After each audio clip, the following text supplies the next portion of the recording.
Tell me right now what's going on in this bitch. I don't understand it. These niggas talking all that shit's getting random. It's getting random. These niggas talking all that shit is getting random. Hey. So I ain't tripping. Let's go. Come on. I guess you can't teach your old dog new tricks. You been lying for like 5 hours, but you ain't said shit. You pretend you need to sub and put him on the bench. How the hell you Indian non-tax, but you paying rent? I'ma press a nigga like it's full court. I'ma press a nigga like denim jeans. The way you came with that source was 3rd grade Pee Wee League.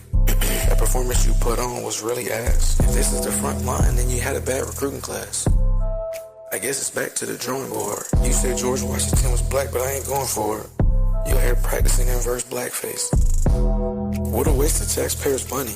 You think he cracked the ultimate code, but he just sound like a dummy. I thought you had a primary source, but it's clear you're not on that type of timing. Before I met you niggas, I thought every cloud had a silver lining. You say that you out here studying, but I don't never see your grinding. Why you blocking niggas in the chat like all pro linemen? That's the type of shit that make me think you know you lying. That's the type of shit that make me think you know you lying. That's the type of shit that make me think you know you lying. Stop playing, nigga. I'm on you niggas' head every day. Yeah, saying dumb shit. Nigga, fuck you thought this shit was, nigga. Hey, let's go. Whole panel like improv. Y'all niggas out here just making it up. Say you teaching, but you really just ran with cheap liquor in a solo cup. You the type to screenshot with a meme, acting like this shit was peer reviewed. Caught with faking numbers, nigga, now the algorithm really scared of you. That's what they say. Whole panel like improv. Y'all niggas out here just making it up. Say you teaching, but you really just ran with cheap liquor in a solo cup. You the type to screenshot with a meme, acting like this shit was peer reviewed. Caught with faking numbers, nigga, now the algorithm really scared of you. That's what they say. Every week a new identity. I swear this shit getting spooky. Say you travel, but you cosplaying. You a goofy playing Call of Duty. Whole time you talking about you holy, nigga, you ain't even got no morals. How the hell you talking about you royal? You ain't got no roots to the soil. You talk like you tapped in, but you sounding like a Reddit thread. Pushing Pressure John like your kin, but you need to take your fucking meds. Saying slavery ain't real, that's a broke boy flex. Buying views off a Telegram just to boost your fake rep. You capping like it's a doctrine. Nigga, we laughing in the comments. You studying off of TikTok. You ain't got no rain, you ain't got no knowledge. Saying Europe was America, that's a meth head promise. You the chief for confusion. Fake tribe, no harm. Whole panel like improv. Y'all niggas out here just making it up. Say you teaching, but you really just ran with cheap liquor in a solo cup. You the type to screenshot with a meme, acting like that shit was peer reviewed. Caught with faking numbers, nigga, now the algorithm really scared of you. They say. Whole panel like improv. Y'all niggas out here just making it up. Say you teaching, but you really just ran with cheap liquor in a solo cup. You the type to screenshot with a meme, acting like that shit was peer reviewed. Caught with faking numbers, nigga, now the algorithm really scared of you. That's what they say.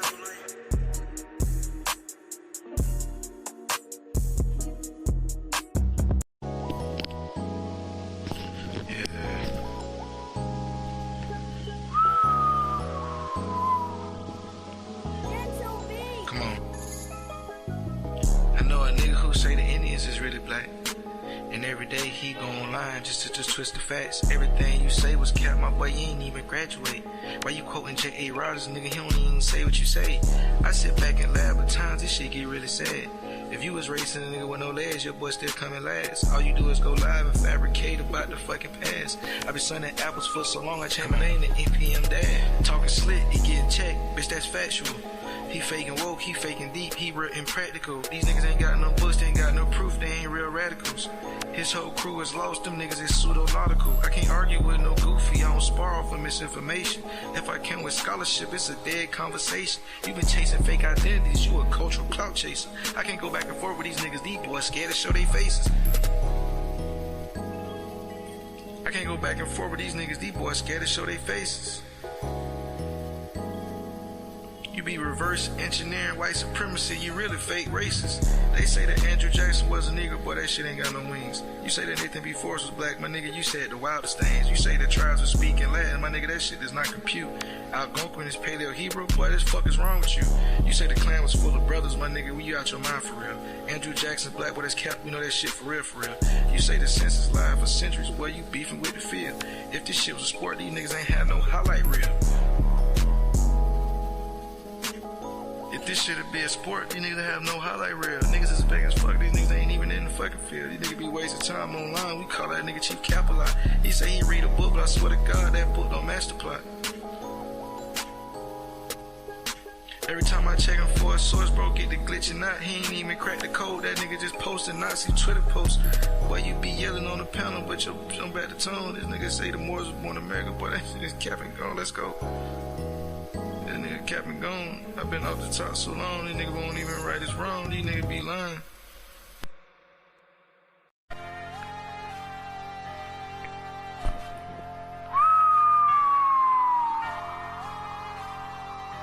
Fuck them. Damn, Blade, you going crazy? Niggas say they ain't from Africa. Niggas think they from America. Bitch ass niggas, Smiley Cyrus ass nigga. Fuck you talking about, old whining ass nigga. Lame man. Hey, let's go. So I hit the pedal, niggas already up this bitch line again. All these niggas rhyme, but they ain't gonna tell you, nigga, they tryna fit in. All these niggas cap as fuck, I'm telling you, I already know it. He don't wanna quote his source, cause nigga, that shit gon' just expose it. That's a Nazi scientist, my nigga, you think we wouldn't notice. You stayed in a glass house, you picked up a rock and tried to throw it. Ain't no culture with your cap, my nigga, you just a cosplaying dude. Just a bunch of pseudo prophets, nigga, without a single peer review. Turn a meme into a thesis. Now you claiming it's the proof. When you go live, niggas get high off misinformation like a penthouse view. Niggas ain't dumb as fuck. These niggas, they slower than a snail. If you keep disrespecting my ancestors, nigga, I'm finna give your ass hell. Everything I'm saying you got from your motherfucking brain is straight from out of jail. This that type of shit that get a nigga sent up the shelf for nigga years. This that type of shit that nigga may have niggas really dropping tears. This that type of shit got people with 51 felony charges. At this point, you need to quit going live. It's really a bad market. At this point, you just a mouthpiece for Russians, nigga, like Benny Johnson. At this point, you need to quit going live, but nigga, cause it's really a bad market. At this point, you just a mouthpiece for the Russians, nigga, like Benny Johnson. You fighting ghosts on the net just like it's a pay-per-view event. You talk adverse possession, my nigga, but you ain't pay your rent. Call it research, but it's just a copy-paste. My nigga, that's what fakers do. Ain't no proof in that tick, nigga, that's just a conspiracy loop. You drunk off anthropology, nigga, this nigga's a YouTube dork.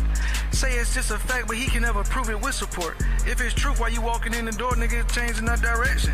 How the fuck you sovereign, nigga, in the land, but you in the courtroom? Nigga be all pro first team, make-believe pseudo.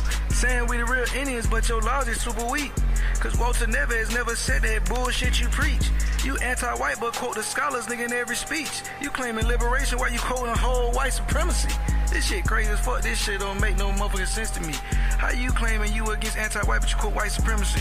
Hey, I've been telling these niggas so long, this shit been getting on my nerves. That's why I had to hit the booth and start the curse stomp niggas. Give a fuck about what you said, nigga, you ain't on shit. Every time I try to pull up, niggas get to running.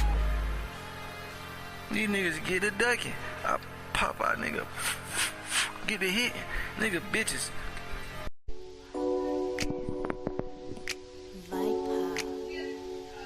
Huh? Yeah. Hey.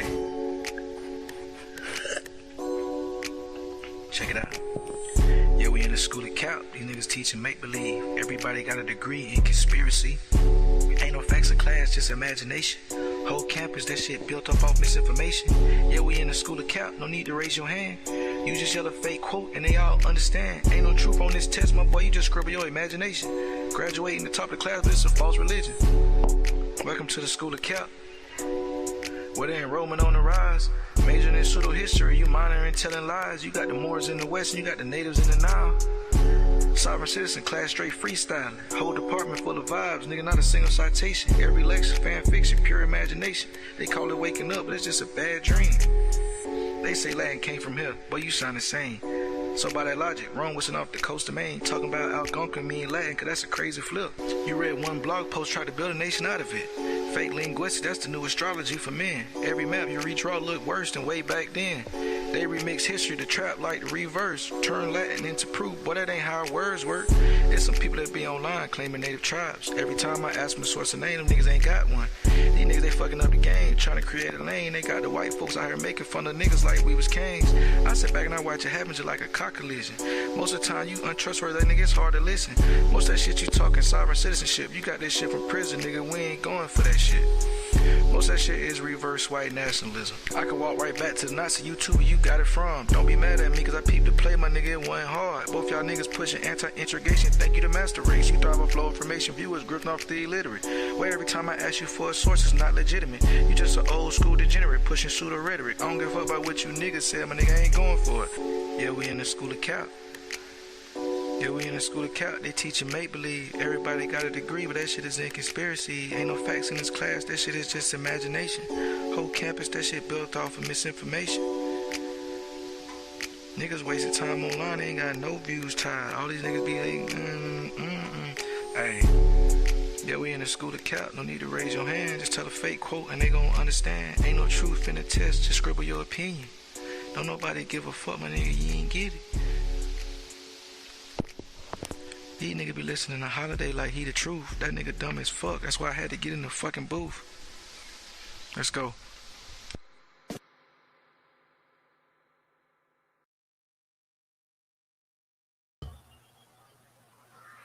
Mic check, make sure that bit's smooth. Mic check, mic check. Let me see which microphone working. It should be coming through the correct one. Mic check, mic check. Mic check, mic check.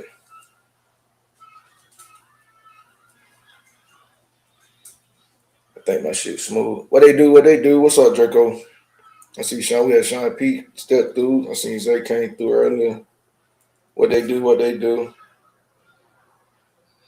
I'm just chilling, man. Tenix said quit this. Hey, Draco. They started with me, brother. You feel me? They started with me, brother. I was chilling. I ain't had no listen. I ain't had no smoke. They came for me. So listen, if you gonna come for me, right? Talking about I ain't this, I ain't that, nigga, I'm finna hit the booth. Straight up. Okay, what's up? What they do, Black Ice? We got Black Ice in the building. What they do, Black Ice? Yeah, Drake. I'm just, hey man, I'm just fine back. You see what I'm saying? I'm just fine back, man. That's all. What they do though? What they do, man? I got a quick presentation today. I wanted to get on this cracker Asmongold head, right? I also wanted to be a little informative at the same time, kind of try to get two birds killed with one stone, go over a couple presentations, you know what I'm saying, react to a video, try to kind of, you know what I'm saying, get a lot of shit done in a quick little bit of time, right? So the title of this stream and the title of my next couple of streams, it's going to be a series I'm doing. The dumbest smart people on the internet, okay? This is the new series I'm doing. The dumbest smart people on the internet, okay?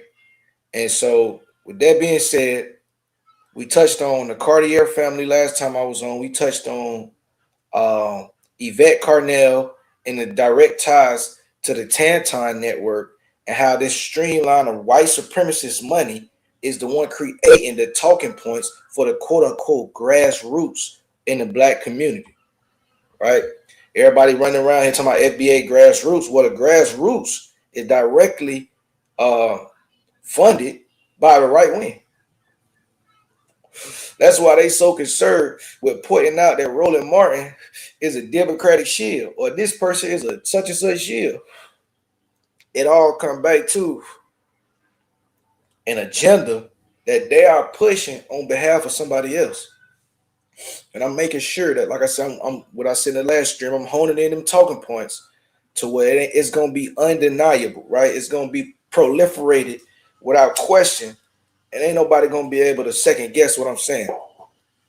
Also, I'm wanting to touch on how these influencers, these quote-unquote influencers, they got money tied to them again. Like I said, the Tanton network, I'm going to show more than that. Asmongold, this nigga I'm finna show right now, this white boy. I'm finna show you him. He got dark money tied to him, right?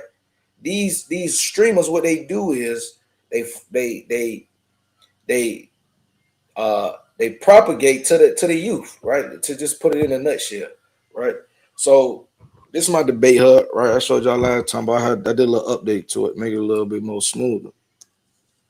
So if you want to check any of my presentations out, or like what I'm finna start doing, I'm finna start put like my little investigations that I be doing. I'm finna start just putting all that shit up there, keep tabs of it, so somebody might can go in and be like, oh yeah, okay, look, I see what you did right there. Matter of fact, nigga, actually, and then add some more information. You feel me? So I got my historical, my political presentations from the integrations, net positive, all the way down to the U.S. state-sponsored capitalism debate I had right there. Then I'm with the investigative shit, the COINTELPRO I had yesterday, but also what I want to get into a couple of different presentations today, right? I want to get into who's paying them. Okay, I want to get into who's paying them, and I want to get into the Sahel trap, right? Because this is what we talked about. This is what this cracker Asmongold talked about, right? He talked about the Sahel and the propaganda that's about to be coming out of the Sahel about the Sahel. It's gonna be egregious to say the least, right? But what kills me is that everybody understands that the mainstream agenda is to dehumanize the people that they're trying to colonize. But then these people are still eat up the colonization, right? The propaganda from the colonizers and spit it back to you as if this is some type of one up on the Africans from that continent. Like, oh, go back to your homeland and fix it up. You moving around. You need to fix your shithole country. All them little talking points and shit like that. Oh yeah, we're gonna walk all that shit back. We gonna make sure we touch on, what's actually going on in Africa right now.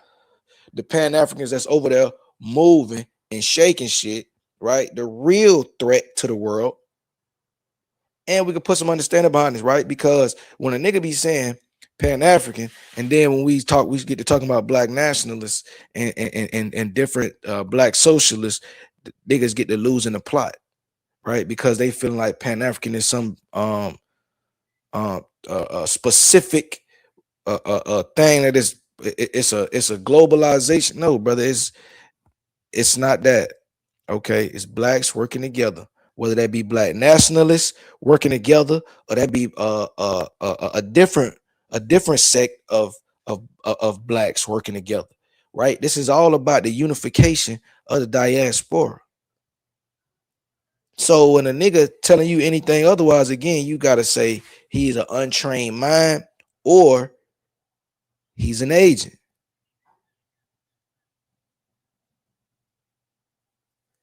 He say, hey, look, they scared as hell on the Lord. They got their mind made up. The American ghetto is breeding terrorists. Listen, that's what they want, right?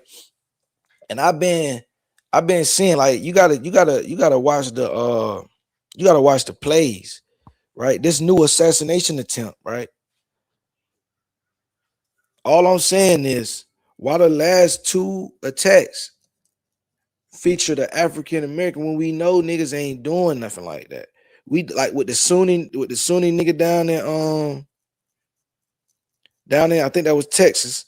And then with this light skinned ass nigga that allegedly had took the shot at Trump, bro, this shit is just it's almost like they grabbing at every narrative to try to put, because nothing is sticking, right?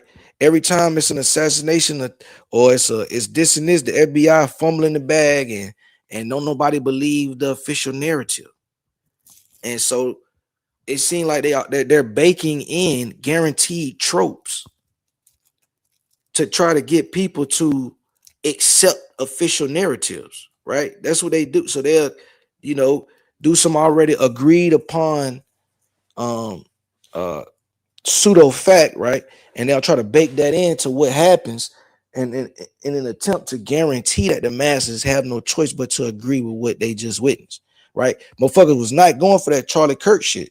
Niggas was saying 3 what that bit was, a 30R6. Niggas say that 30R6 blow a bell back off. But you trying to tell me that bitch just go in the neck and out the neck. Niggas wasn't going, right? Then they get to all this other shit, and now we here, and they're like, okay, now they down there baking in the win, right? Okay, well shit, if it's gonna be an assassination attempt, make sure he Muslim or make sure he black. You feel me? You feel me? So, but what I see here is they're about to make an attempt in the Sahel, right? They about to start warring over there. I already know it. That little Nigerian bomb was just a precursor. I was waiting for them to circle back around to that, but that was just a precursor. Right? The Sahel is the hotbed for world geopolitics right now. All that genocide in Gaza. Yeah, we wanted to address that, but that's really low key a sideshow, right? It's low key a sideshow, and I'm gonna explain why in a second, right? Because Burkina Faso, Mali, and Niger, top 10 in gold deposits, uranium, right? All that type of shit. France get their entire electrical grid, right? Not the entire, they get like 25% of their electrical grid from out of their francophone countries. And we know that the prices that they getting it at. So that little 25% that they getting it at that low ass rate is offsetting the costs in other regions that they paying overpriced for. Like I said, I'm following the money right now. But let me get into who's paying them first, right? This is the debunking project, okay? Let me get into who playing them.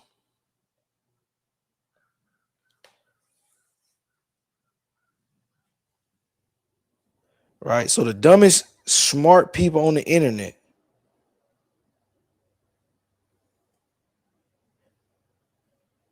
right? Nick Fuentes and all these. Matter of fact, hold up. I might have to come back to this. Hold up.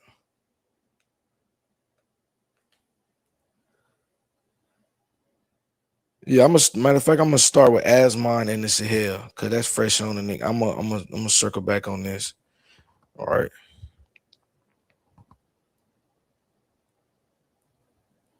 So let me get a little bit of context real quick. All right. So France, the Gulf states, right? We talking about UAE. We talking about what them boys is. We talking about Qatar, Kuwait. We talking about Saudi Arabia, Iran. You see what I'm saying? Like we talking about these players, right? These players have played a major, major, major, major role in destabilization in those regions that they have ties to, anywhere from Sudan to the Congo, Angola to the Sahel states. This is unquestioned, right? The Gulf states, the CIA, Israel, and France. These are the players. These are the players. Okay. France being a heavy boots on the ground presence. The CIA playing the middle.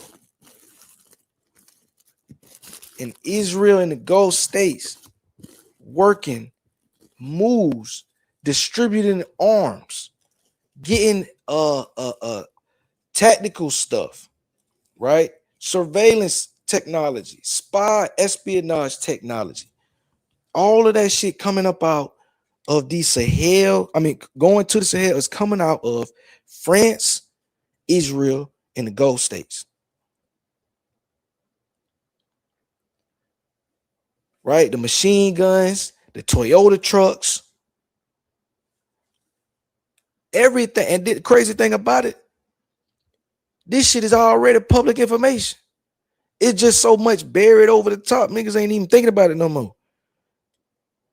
All these jihads in Africa that's tied to Al Qaeda. We know how to we know how they get they motherfucking armaments. Again, it's all about destabilization of the regime of the regions, right? Regime changes and resources stretch. That's all they doing, right? So Mali is number 2 in all of Africa gold. 100 metric tons is produced in 2024. Gold funds 25% of the national budget. Okay. Burkina Faso's gold output is 94 trillion, among the fastest growing gold producers globally. France runs 70% of its electricity on nuclears, right? Niger's uranium kept the lights on, right?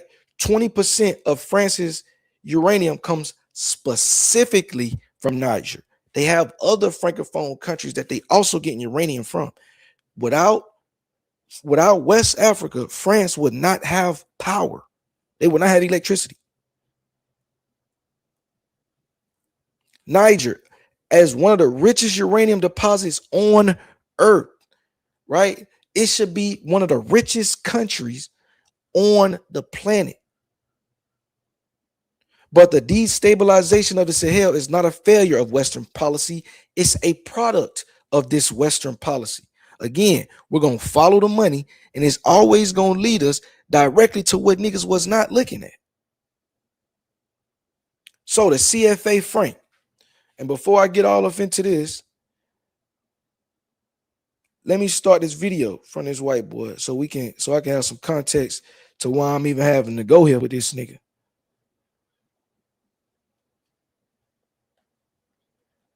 Right, and I'm gonna get on his dust ass in a second. They say this white boy don't even take baths. Hold up. Let me flip the script. Let me share this tab instead. They say this white boy don't even take a bath. And I believe it when you see him. Look at him. Bottom left hand corner, his name is Asmongold, right? He gonna be one of the ones I do a lot of builds about, a lot of reaction videos about. I'm about to clout chase off his sorry ass like he do with the black fatigues, and we gonna run his bag up, right? So he is a influencer now, right? He gets hundreds of thousands of streams live right then in this live stream. I think he had like 50,000 in the live stream, right? Plays video games and he live streams. He ventured off into politics saying whatever anybody will pay him to say. He started off liberal and against war. Now he's pro-war, pro-Trump, anti-immigration. Again, 10-time babbling. I like to call it 10-time babbling. He's 10-time babbling, saying everything that John Tanton has been funding since the 1990s. Anti-black immigration and white victimhood. So he's online and he's teaching the youngers how to do it, right? He's teaching the YCs, right, how to be a damn victim, how to be racist, right? That's all they do all day long. So I'm getting in his field, I'm getting in his range, right? Again, I'm finna start, like I've been saying this for months, but if I'm finna start implementing it next couple of weeks. I'm gonna be going live every night playing a video game. I'm gonna do the same shit this white boy doing, right? I'm gonna do the same shit this white boy doing. They play the video game, they talk about shit they don't fucking know about, and they continue to propagate bullshit. So guess what? Two can play that game. I'm finna get online. I'm finna play my video game. I'm finna talk about shit that I might not know what the fuck I'm talking about. But guess what? I'm gonna get my shit off. And ain't shit y'all gonna do about it. Because this was we've been susceptible to y'all bullshit for all these years. Listen to what we about to have to listen to from this white boy. He don't know a blade of grass from a damn dandelion. He don't know nothing. He don't know nothing. Listen to him. Watch this. There is a new server wipe. There's been. Hold up, I don't hear shit. A server wipe in Africa.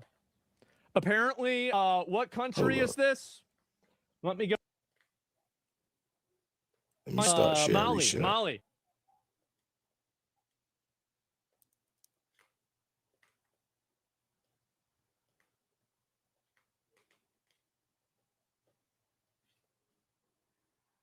Google Maps, and we'll zoom over.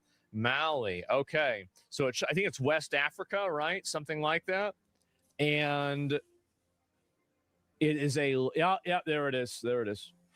So we have right here, this is the country right now that is having a new server wipe. Now, what's happened in Mali? Basically, they're killing each other again. I know, big surprise. They're killing each other again. This happened in 2021. Now it's happening again. And so let's take a look and see what this country's like, okay?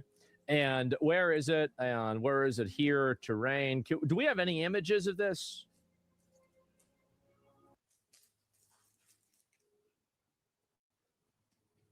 Career, even though you're getting paid well and you want to switch of Mount, there's no place that you can even.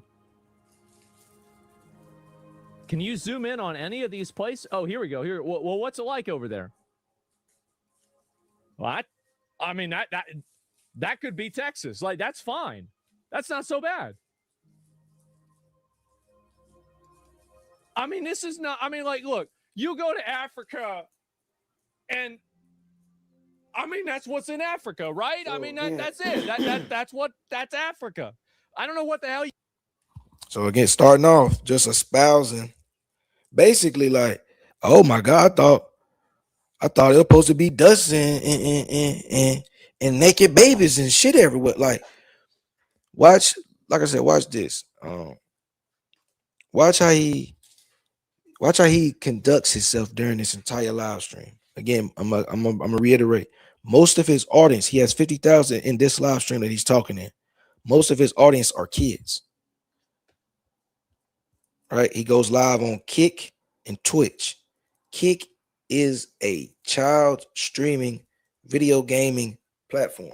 Average between the ages of 10 and 21 is the demographic over there. So first of all, why the fuck are you talking politics to kids? You see what I'm saying? It's already a play, and I'm gonna show the play because I'm gonna be on Asmongold helmet for months, right? I'm gonna show the agency that he worked for, right? We're gonna show like I said, because we follow the money, right? His agent, he got the same agent as Hassan Piker, right? And this is why this is one of the reasons, right? Why I don't trust Hassan, right? One of the reasons why is because of the people that he do business with. Right? I'm telling you, bro. Now this lifestyle is real. I follow the money. I've been on that. And when you tied to certain people behind the scenes, you bad. You bad. That's all I can say. Right. And so we're gonna listen to Asmon, the fool, Tanton babble, and profess his hatred and ignorance for non-white culture, right? He gonna act like they're gonna pan to like some trash missing out of the cat, like it's gonna be a trash can or something with some trash on the ground. He gonna be like, why can't they pick their stuff up? This is just gross. Meanwhile, nigga, you could pan to any major city and scroll down any block. You liable to see all kind of trash. Go to the trailer park in your local neighborhood. Okay, drive to the fucking trailer park and tell me what the dumpster look like. Tell me if all the trash is in the goddamn dumpster or if it's not on the ground. Go to Skid Row. Walk down Skid Row. Walk down any city. I mean, walk down any damn near downtown street in LA, nigga. You could we could just Broadway, fucking Van Nuys. Nigga, all them streets down there. Trash every fucking where. Right, but they'll highlight a piece of trash or some stupid shit and be like, oh, look at these people there. It's an attempt to dehumanize, right? This is what they did in the 1400s, in the 1500s. This is why this continues, right? It's called dehumanizing. They dehumanize, make you think, oh, these people are scary or they are less than human. That's why we treat them like this. They're stupid. They're dangerous. Meanwhile, this is just lip service, right? To be able to maneuver with this fake cloth of like, like you the morale police. We niggas been running around victim of the morale police. You feel me? And we been falling for the trap. Niggas is trying to get more and more fucking Christian, like, niggas is niggas got to do war the right way and all this goofy shit. Meanwhile, they ain't following no book rule, nigga. They killing babies, kids, girls, women. They doing all type of spy games. They poisoning wells. They fucking up desalinization. These motherfuckers, the way they play the game, ain't no rules. But they'll set the rule book up and tell you niggas, y'all niggas got to follow the rules in order to be civilized. Like, man, y'all lives better going on. Listen to Asmongold the dummy. Let's listen to him real quick. You expect. And so it's Arizona, could be rural. This could be rural Texas. Yeah, it could be. Maybe you're right. All right. Well, let's see. Besides this. All right. What about over? Oh, this is a construction place. That's all right. That's not so bad. What about over here?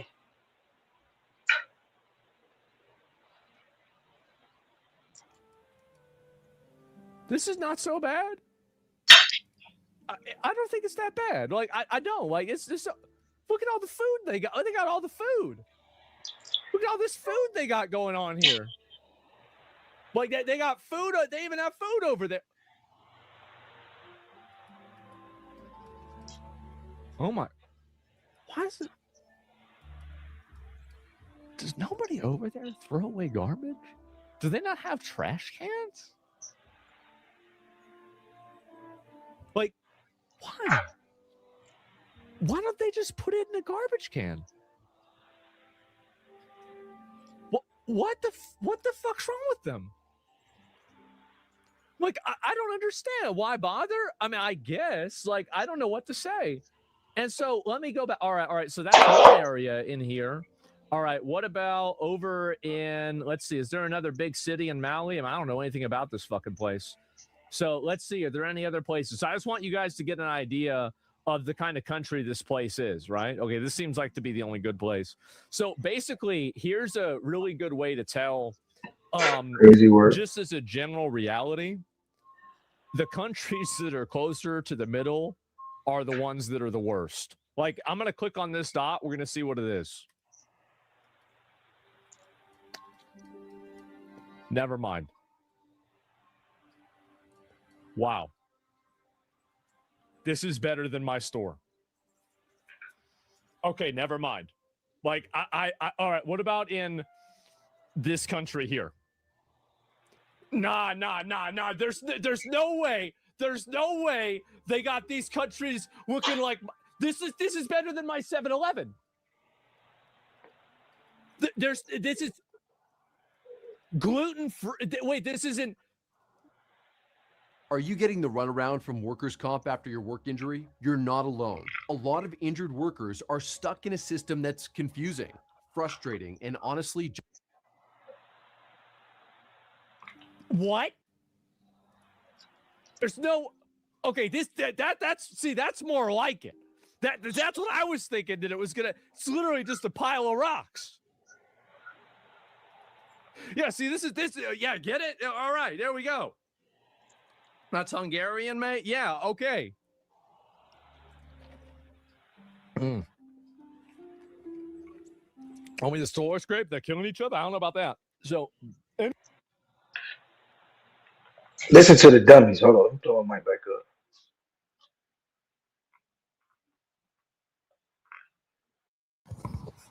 So,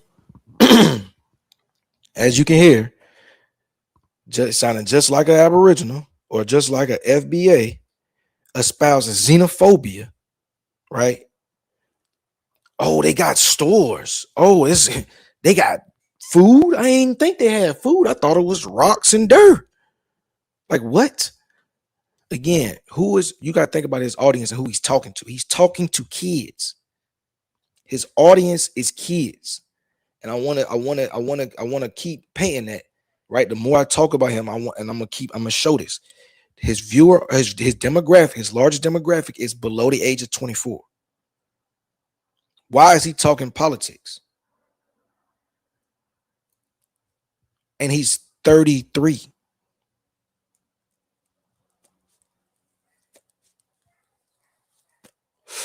Right? So nigga better not tell me I can't talk politics if he can talk politics, bro, I can talk politics.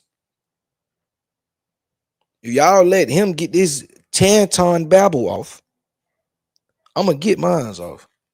Let me speed up because I don't even like listening to him talk. Let me speed up the thing to 1.5 or something because this I don't even like. So let's get into it, right? Listen to what he actually gets to espouse in this BS, right? They don't know anything about the politics in the region, but anytime else they're covering something, they take the time to try to look into it. When they talking about the genocide in Israel, guess what they doing, bro? They spending hours and hours of time going through the weeds with this shit, talking about this agency, this corporation, this foundation, all of this type of shit, tying into this person, this extremist group, all this shit. They trying to get into the weeds to figure out why is the genocide happening. Meanwhile, in Africa, what they say, just niggas killing niggas, can't get them Africans no guns. What the fuck you got? Why them Africans got guns? They need to get food. Like, this is how they talk.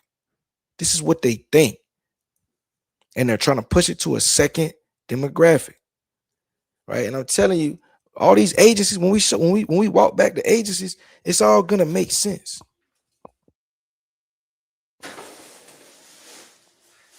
It's all gonna make sense. When I tie these agencies, right? And I'm talking about the CAAs and you know what I mean, these different entertainment industries, right? What people like to call handlers, right? They're just tied to foreign actors. Let's just say that. They got ties to foreign actors. And it's overt. You can walk it back with the money. Again, with the money. Even to a person like Clavicula. I was talking about a couple of streams ago, the white guy who be looks maxing and they're doing all the peptides and all the drugs and shit on stream.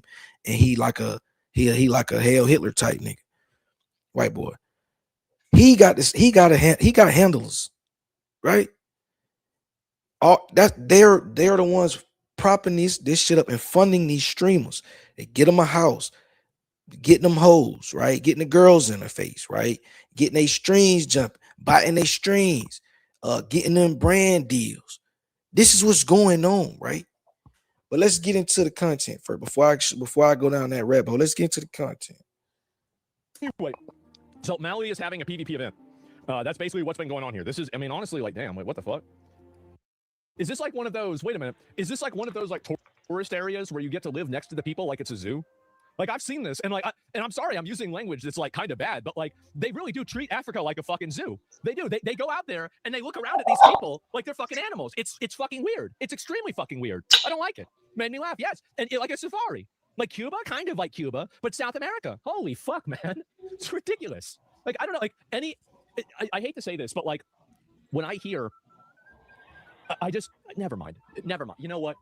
Never mind. I'm not gonna. I don't need to give my opinion on everything. I don't have to give my opinion and every intrusive thought that I have. Let's just not. What was the name of the country? It was started with an N. Yeah, I don't know really what it could have been. I have no idea. Started with an N. And why does the roof have a sink? I don't know. Like maybe they want to sit up on the roof. Who the fuck knows? And yeah, nobody has any idea. Why would a random sink be on the roof? Maybe there's. I don't know. Maybe if you want to stay up there and have like nice like little ends. So there has been a server wipe in Mali. You can see this here. Convoy of jihadist militants with the Jurat and Ras. I mean, like, okay. The crazy, I guess the jihadist guys moving south through the town of Katy, just northwest of Mali's capital, with small clashes reportedly taking place against elements of Malnarme. Oh, here we go. We're gonna go. Some things never change. Look at that. Usual suspects. There are. Nope. The same bikes, the same trucks. Look at that. Honestly, what is this? Another Toyota? They need to just go and say, imagine being able to build an app with your name on it, just by thinking about it. Meet Base 44.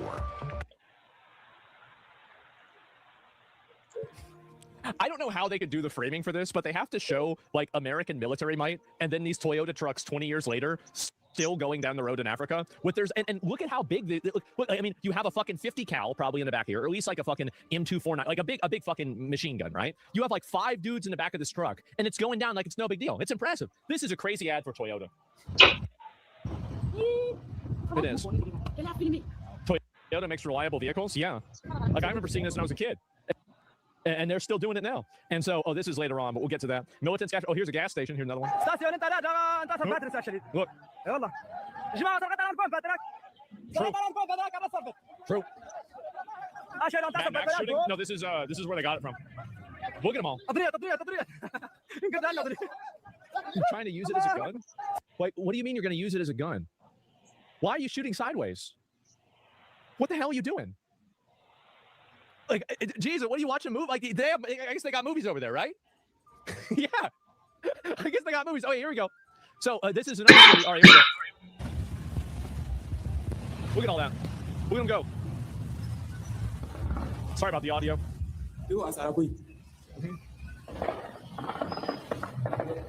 They have saxophones, too? Oh, boy. They should get saxophones. We a new crusade? As I said, bro, the moment that the Pope ordains the new crusade is the moment. This is the day I'll go back to church that day. You heard him, right? Let me plug this up. Hold on, let me plug my mic back up. You heard him, right? All right, let me I'm gonna run it back. I'm gonna run it back, right? But you heard him. He said we need, and I don't know how many times I said this shit. This is what they're on. This is what they've been pressing for. This is what they're trying to incur. Listen to what I'm telling you. This is why they trying to turn everybody's Christianity button back on. Right? Listen to what he just said. Look at all that. Look at them go. Sorry about the audio.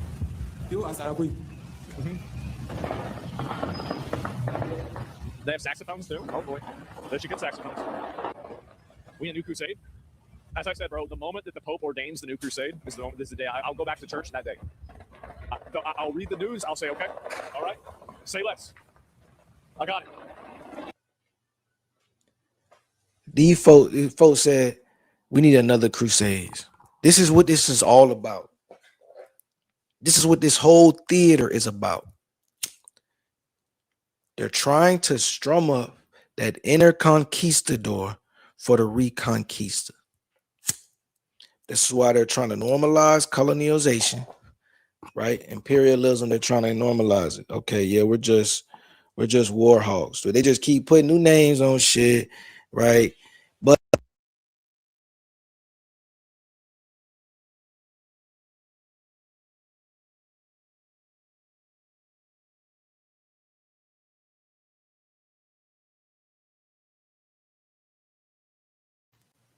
right, it's all about imperialism, right?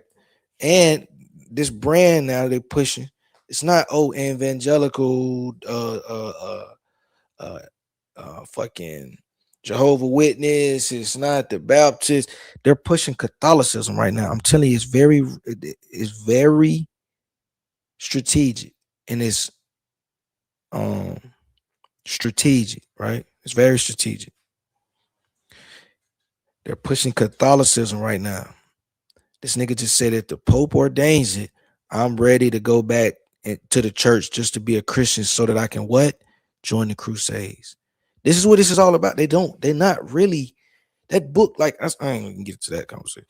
But listen, they're pushing Catholicism so that they can bring about this reconquista. They want this new demographic of younger whites to embrace the conquistador spirit. I'm telling you what's happening.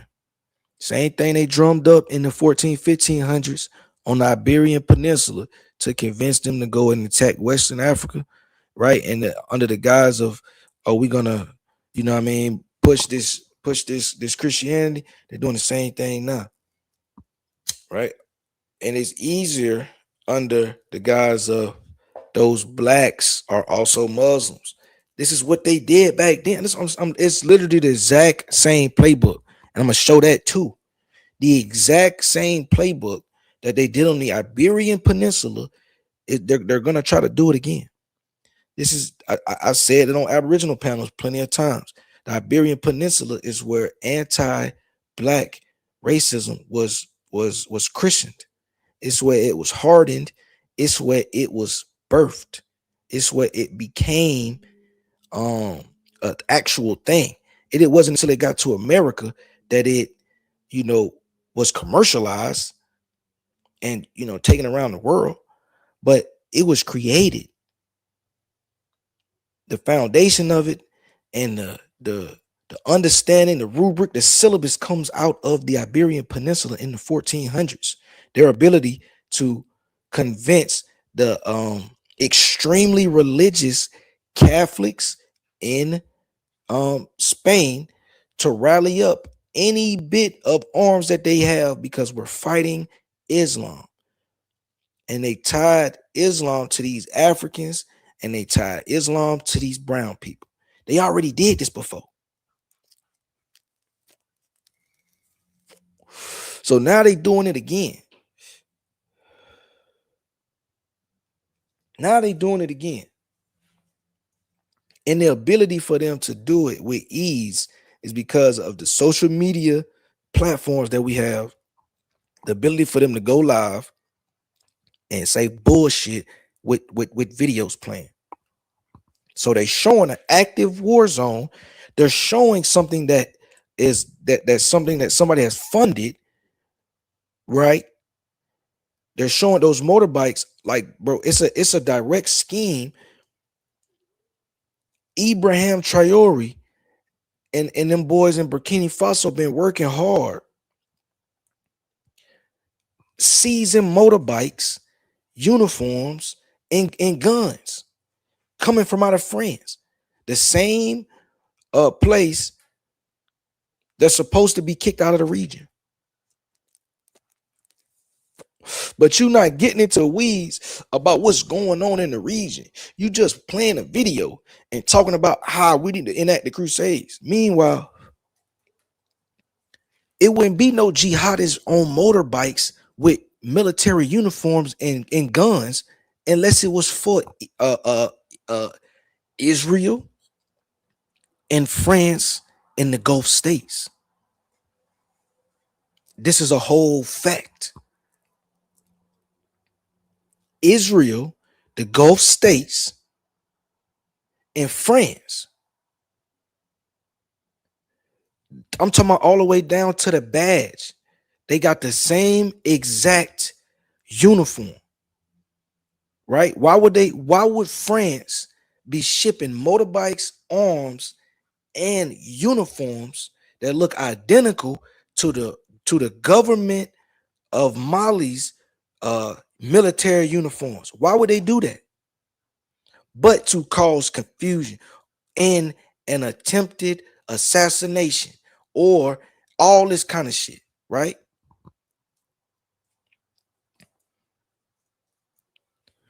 Oh, what's this nigga want? Hold up, I'm cooking right now. Here go this nigga True Zone 21 blowout, nigga. Man, it's about time you gotta win. It's about time. It can't be a real rivalry until you get some more wins. So now it feels a little bit more like a rivalry. Before, you feel me? It was just like I was having homecoming. But now it's feeling more like a rivalry, He definitely got his dub. He had to play with a good ass team, but he definitely got his dub last night. I ain't gonna lie. I don't know what the fuck was going on. I was out that motherfucker. I threw like three picks and like 3 plays. That shit was, I don't know, man. Listen, it's all good. What they say, it's all to the greater good. I ain't even tripping. You know what I'm saying? But I want my rematch though. We're gonna put the dub on this next one. We're gonna put the dub on this next one. But let's get back to Asmongold real quick, and then I'm gonna get into the Sahel.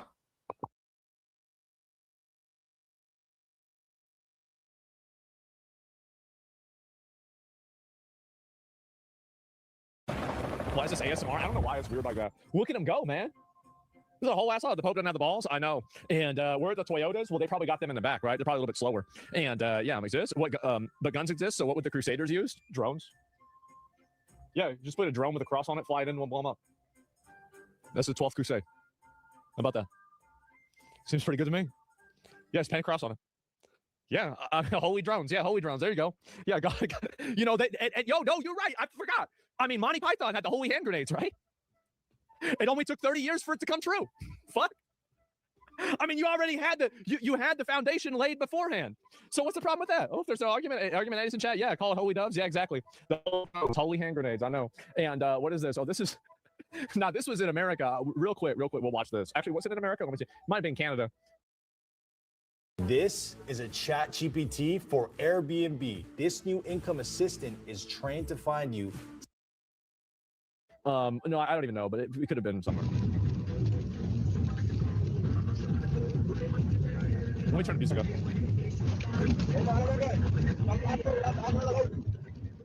Oh yeah. Yep. Mrs. going viral yesterday, a broadcast about being right wing. Is this the woman? Let me see if it is. Look at the hands raised. Hands raised emoji.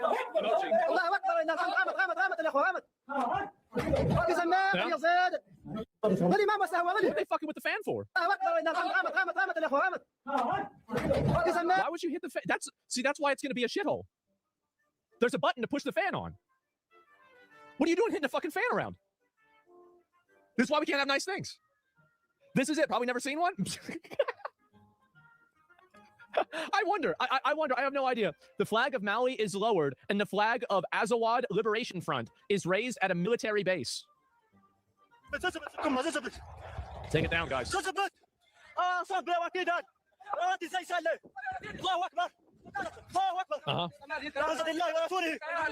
Yeah.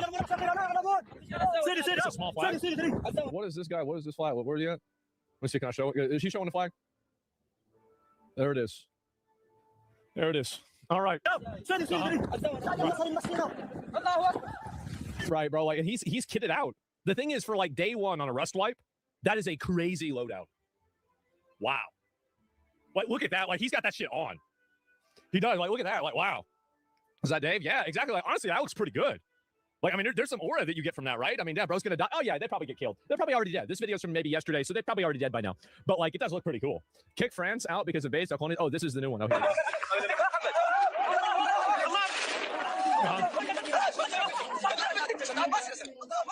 Jesus. All these guns cost millions, bro. Where are they getting the money? Where are they getting all these guns? Nobody knows. Nobody has any idea. Jesus Christ, there's even more of this. Oh my fucking God. And then look, he's trying to take a photo. Oh my God.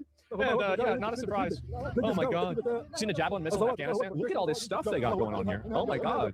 So yeah, there's a massive insurgency, like uprising in this country right now. It's insane. China, Russia, final answer. Yeah, we'll probably sell them guns too.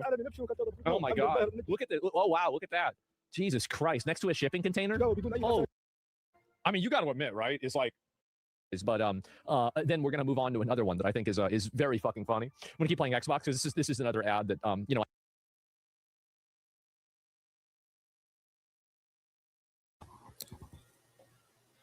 So as you can see, he goes on with no critical analysis, just playing images, showing visuals. Right? They don't do that for no other wars, right? Everything else is getting active journalism. Everything else is getting active analysis. People are trying to track what's going on. Motherfucker said, where are they getting the guns? Nobody knows. Like, bro, like I said, this is all propaganda. And Asmongold work agency, the people that they're tied to, that's what they do. They stir up this controversy. all of their influences that they got that they're tied to,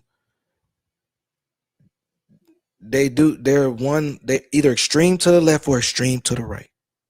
They're playing a game with the public square or the public marketplace of ideas. They playing games, and niggas have not caught on. Motherfuckers have not caught on, right? So let me get into, like I said, the CFA frame.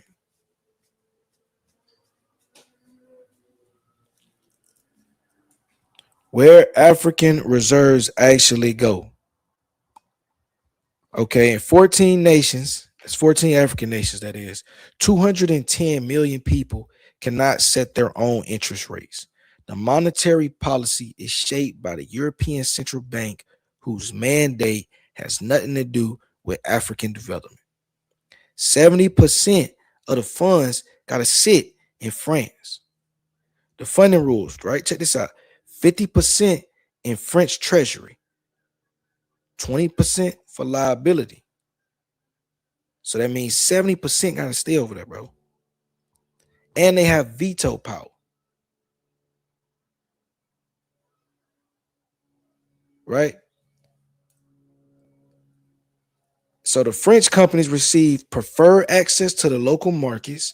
They can freely repatriate profits with no currency risks, and uh uh a right ordinary Africans don't have. So, Burkina Faso had Thomas Sankara, right? Who was he's like a hero. He absolutely is the blueprint for how to actually implement, black nationalism on a large scale. And he was assassinated for it, right? But we also got Olympio, right? He planned his own currency. He was killed by French trained soldiers before it launched and back in 63. Then in 87, they killed Sankara, right? After he nationalized the resources. They killed Gaddafi when he was trying to go back to shit, naturalize the resources, right? Then we got the alliance now in 2024 of Mali, Burkina Faso, and Niger, all expelling the French forces, forcing the escalating violence that we're seeing right now. Right? So the Tongolese economist, right? Kako Numkapo called it voluntary servitude, right? Senegalese President Wade said in 2010, if we get our monetary power back, we will manage better. The CFA has no democratic mandate from the people it governs, right? Meanwhile, Niger nationalized Orano uranium operations. They demand a price that increased from what they was initially giving France, 80 cents a kilogram, up to 200, which is what they was supposed to be getting. They literally was raking in a crazy amount of money.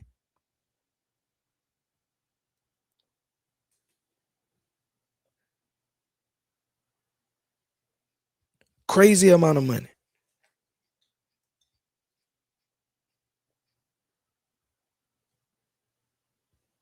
So look, France monetary grip means the elected governments can fund themselves without the French approval.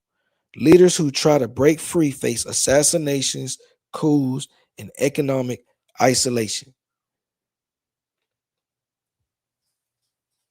The weapons pipeline, the Libyan flood, right? So NATO destroyed Libya, Gaddafi falls. The largest weapons stockpile in North Africa, right? Unguarded. AQIM commander publicly confirms they were one of the main beneficiaries in the UN document that proliferated. Tuareg fighters returned to Mali with anti-tank weapons and heavy machine guns they never previously had.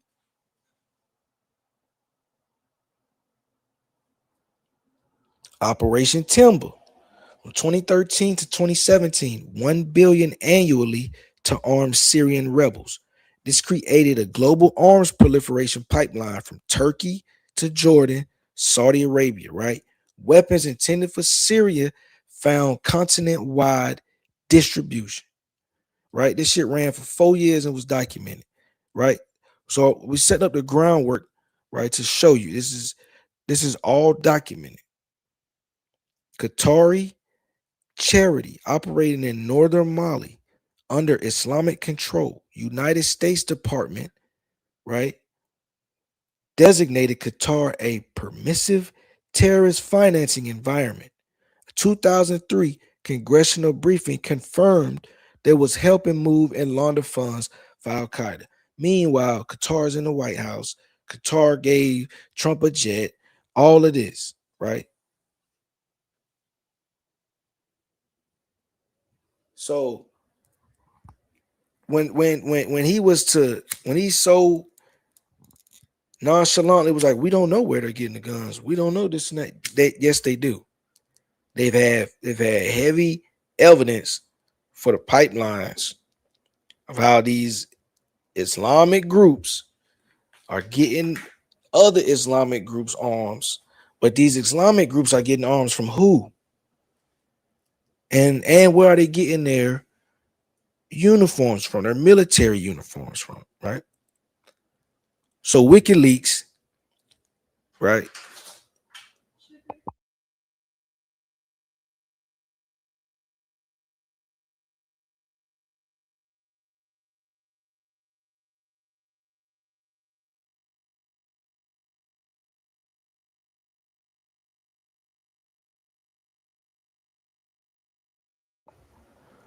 Hold on one second. I gotta go grab my son. Let me play this. Let me play this video.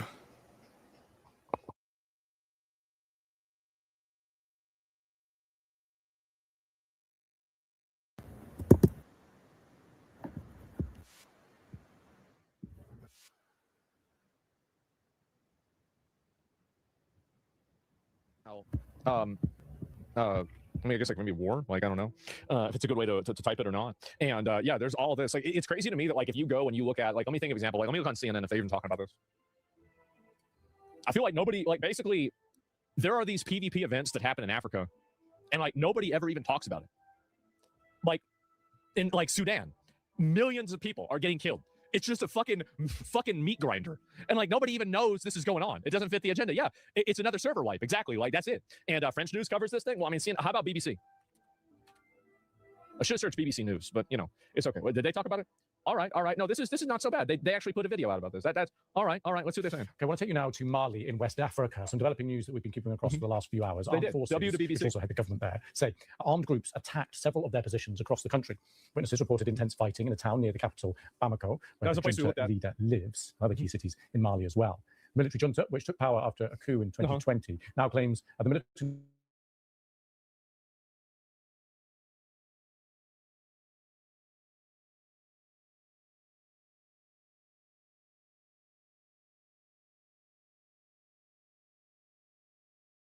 some gunfire in the distance. UK's Foreign Office has advised against all travel to Mali. It's kind of, you know, like you'll let a. It's like I feel like the French, they want to check in on them, right? It's like you let a parrot out into the woods, and you come back every once in a while. You see if you can find them. You know, the attacks. I speak to BBC Africa. Where's Petey? Makochi Okafor now. Just bring us right up to date. What's the latest? Yeah. Well, the latest is things seem not to be completely calm in some parts of Mali. Things seem to be not completely calm. That's crazy, dude. Every office has a naysayer. Meet Steve. The office naysayer loves going against the. Jesus, I've never said, like, you thought Tyler 1 was bad? Holy shit. Residents that I've spoken with say there's increased security presence. Some gunfires are still being heard around some parts of the capital city and even neighboring cities. Residents say they woke up early this morning to sound of explosions at Bamako. And even people say they also heard explosions at the military base just near Bamako, which is the capital city. That might have been sounds of gunfire have also been heard in many parts. The military leader and the military in the country have told people to be calm, that they are pushing back at what they've called terrorist groups that have attacked parts of the city. I think they're terrorists. Seems that way. And do we have any confirmation? Is there any confirmation yet of who these armed groups actually are? There aren't any official confirmations from any of the active groups that are in the city. However, we do know that the spokesperson of FLA, which is a group that is pushing for separation out of the country, a Tuareg ethnic group, have said that they actually did take part of the cities, but this can't be independently confirmed yet. As the country still look at that's been out for thousands of years. I don't know why they can't get their shit together. I don't get it. Like, I mean, like, goddamn, guys, like, come the fuck on. But there are lots of it is what it over is. the years that have been active in attacks in Mali. And just briefly remind us, if you can, corruption and warlords. So the military in charge of the country at the moment. Okay, so in 2020, the military took power under the General Assimi Goïta, and he promised that he was going to push back and clamp down on insurgency, which has plagued the country for many years. Now, for years, Mali has seen attacks from Tuareg-led groups that are trying to sort of enforce their presence and even take over part of the country. But also, there are Al-Qaeda-allied groups like Jenim that are very Al-Qaeda. Of course. In the country, and even recently, groups that have also been allied to Islamic State that are now increasingly active in the country. And this was the background to which the military took over power. But since 2020, we have also seen attacks continuing to happen, and this is practically after the country sort of severed ties with Western partners and moved closer to Russia, Russian missionaries, which has been supporting them. How'd that go for you guys, huh? You should have stayed with us. Yeah, where's Russia? Russia's already losing 2 wars. They're losing with Iran. They're losing with Ukraine. Now maybe they can. Hey, maybe they can lose with you guys too. How about that? Yeah, keep it up. The security situation in the country, but should stay with us. Been completely calm, even in recent years. They lost Syria too. I forgot about Syria. They've lost so many of them. I forgot Venezuela. Yeah, no, for sure, definitely, that's going to be a lot better. Oh my God, what is this here? LSF users calling out mods for removing a sign post. What is this here? Belittles Publix deli workers. Wait, what?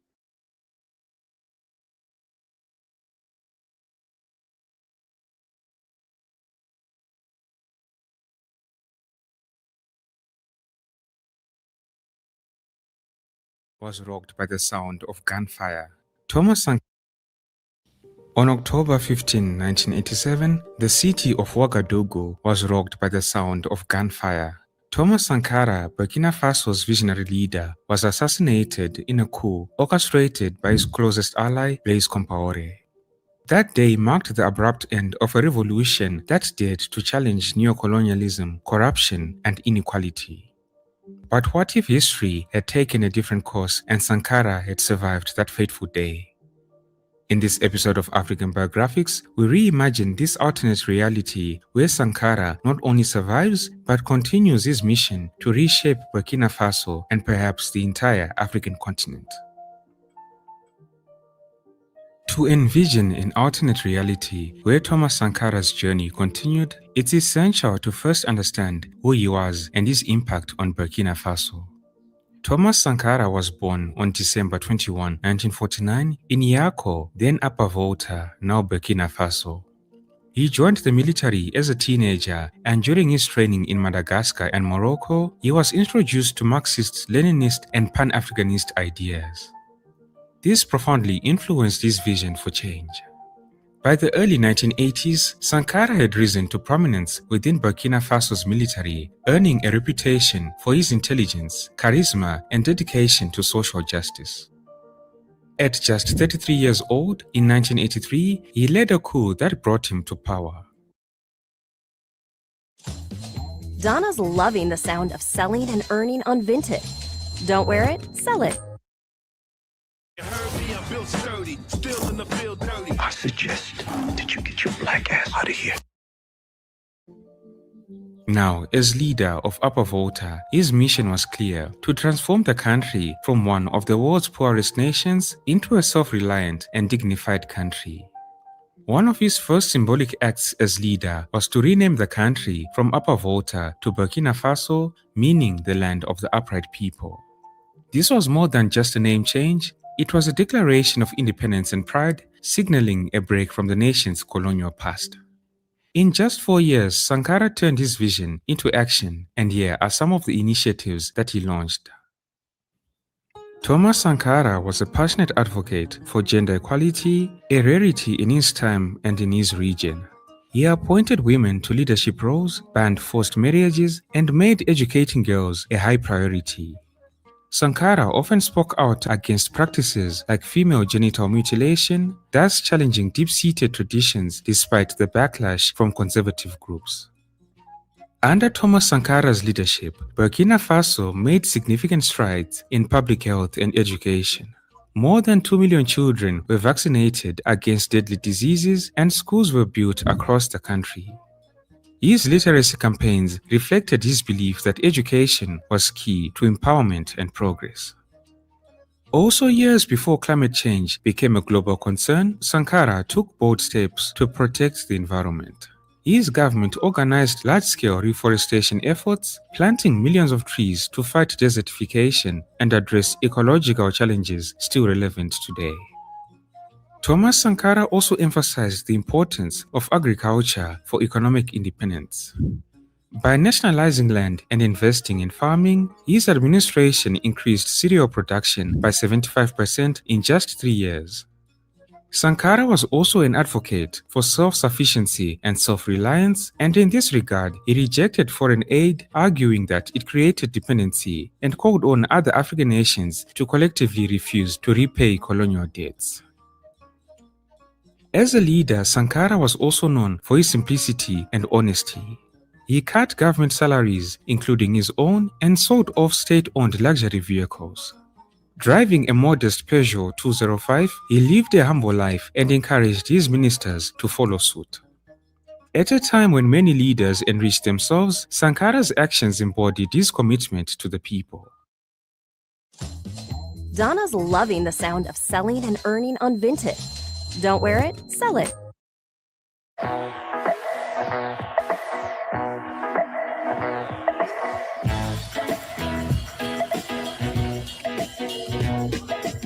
Ngayon sa McDonald's, marami ang umorder na mas marami sa Love Me Laugh from the under $3 menu. Talaga, under $3. Seriously? Get more value. Sa ano mong susunod na order mo? Kapag umorder ka sa under $3 menu. Now, let's imagine a different outcome to the events of October 15, 1987. In this scenario, the coup d'etat against Thomas Sankara fails. Sankara narrowly survives the assassination attempt thanks to loyal supporters within the military. Blaise Compaoré and his conspirators are quickly arrested and put on public trial. This public trial serves two purposes. Number one, it reaffirms Sankara's authority, and number two, it sends a clear message to his opponents that the revolution is not easily undone. Visibly shaken but resolute, Sankara addresses Burkina Faso. In his speech to the nation, Sankara vows that no forces of corruption or imperialism will silence the aspirations of a self-reliant and independent Burkina Faso. A leader who had a similar real-life experience is Fidel Castro of Cuba. Fidel Castro survived numerous assassination attempts and coups d'etats during his time in power, many of which were backed by powerful external forces such as the United States CIA. Notably, after the failed Bay of Pigs invasion in 1961, Fidel Castro used the incident to galvanize unity in Cuba, reaffirm his authority, and also emphasize his country's resistance to imperialism. Now, with his authority solidified, Thomas Sankara doubles down on his vision for Burkina Faso. Given more time, Thomas Sankara's focus on local production and collective farming could have transformed Burkina Faso into a model for sustainable development. His emphasis on empowering communities to grow their own food and manage their own resources might have reduced reliance on foreign aid, in turn setting an example for other African nations. However, implementing self-sufficiency on a national scale would not have been easy. Burkina Faso's limited natural resources and its landlocked geography pose significant challenges. Thomas Sankara might have studied the lessons of Julius Nyerere in Tanzania, whose Ujamaa socialism, which he implemented from the 1960s to about the mid-1980s, sought similar goals of equality and self-reliance. Ujamaa, which aimed to collectivize agriculture and promote shared economic responsibility, ultimately struggled due to mismanagement and resistance from rural communities. Learning from these challenges, Sankara would have needed to balance his ideals with practical solutions to achieve lasting success for Burkina Faso. As we all know, Thomas Sankara was a committed Pan-Africanist who dreamed of a united and independent Africa. He believed that African nations, through solidarity and collective action, could break free from neo-colonial influences and build a future rooted in self-reliance and shared prosperity. However, achieving this vision would not have been easy. History shows us that Pan-African ideals often faced resistance. For example, in Ghana, Kwame Nkrumah championed African unity but encountered significant opposition due to his centralized approach to power and ambitious projects, which eventually led to his overthrow. Similarly, in Guinea, Ahmed Sékou Touré, a strong advocate for independence and unity, faced the same issues. Sékou Touré famously rejected French influence by voting no in the 1958 referendum proposed by French General Charles de Gaulle, which offered limited autonomy within the French community. This bold move by Sékou Touré led Guinea to become the first French colony in Africa to declare full independence, prompting France to withdraw abruptly and dismantle infrastructure in retaliation. Thomas Sankara too might have faced similar challenges. His uncompromising stance against neo-colonial powers and his radical reforms could have left him diplomatically isolated as external and internal forces resisted his vision. While Thomas Sankara's vision and charisma were undeniable, his path to transforming Burkina Faso would have been fraught with challenges, including sanctions and isolation. While a number of African leaders were often annoyed or irritated by Sankara's chidings and criticisms for not being self-reliant, a handful were more openly hostile. For instance, in December 1985, the better armed government of neighboring Mali provoked a brief border war with Burkina Faso, which some analysts saw as partly motivated by fear that Sankara's popularity among some sectors within Mali would contribute to domestic opposition to that regime. Meanwhile, Togo and its dictator Nassimbe Eyadema, another one of Burkina Faso's neighboring states, actively supported dissident Burkinabe exiles who were hostile to Sankara. This backing included offering a safe haven and resources to individuals and groups seeking to destabilize Sankara's administration. In the scenario whereby Sankara survives the 1987 coup, Burkina Faso would see itself vulnerable to economic sanctions and diplomatic isolation from neighbors and Western powers that viewed Sankara's policies as a threat to their interests.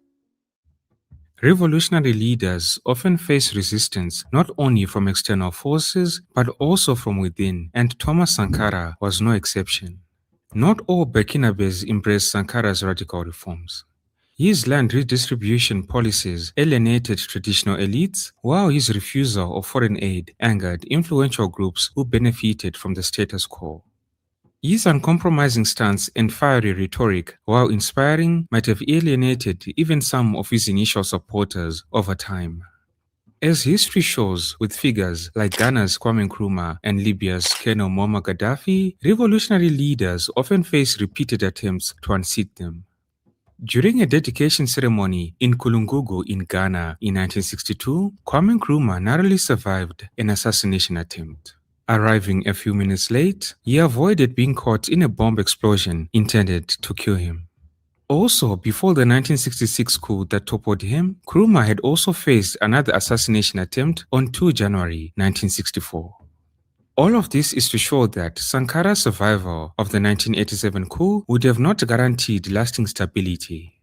To succeed, he would have needed to address internal dissent and external pressure without losing sight of his vision for a better Burkina Faso.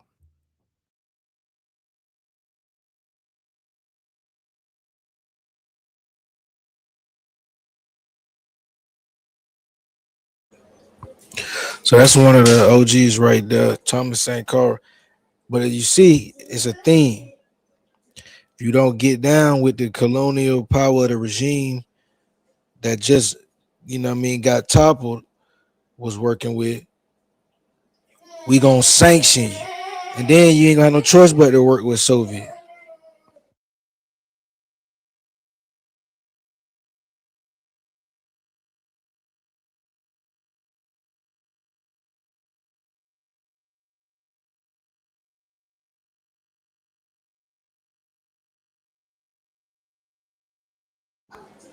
So let's tie the line to today, to modern times, right? Same region, Burkina Faso,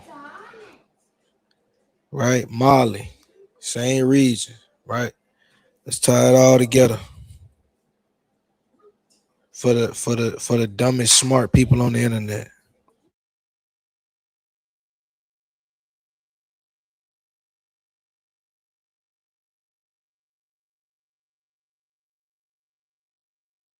We back. Yeah, we back. Quick video. Now, before I get started, I just want to, pay my condolences to the fallen general, Sadio Kamara.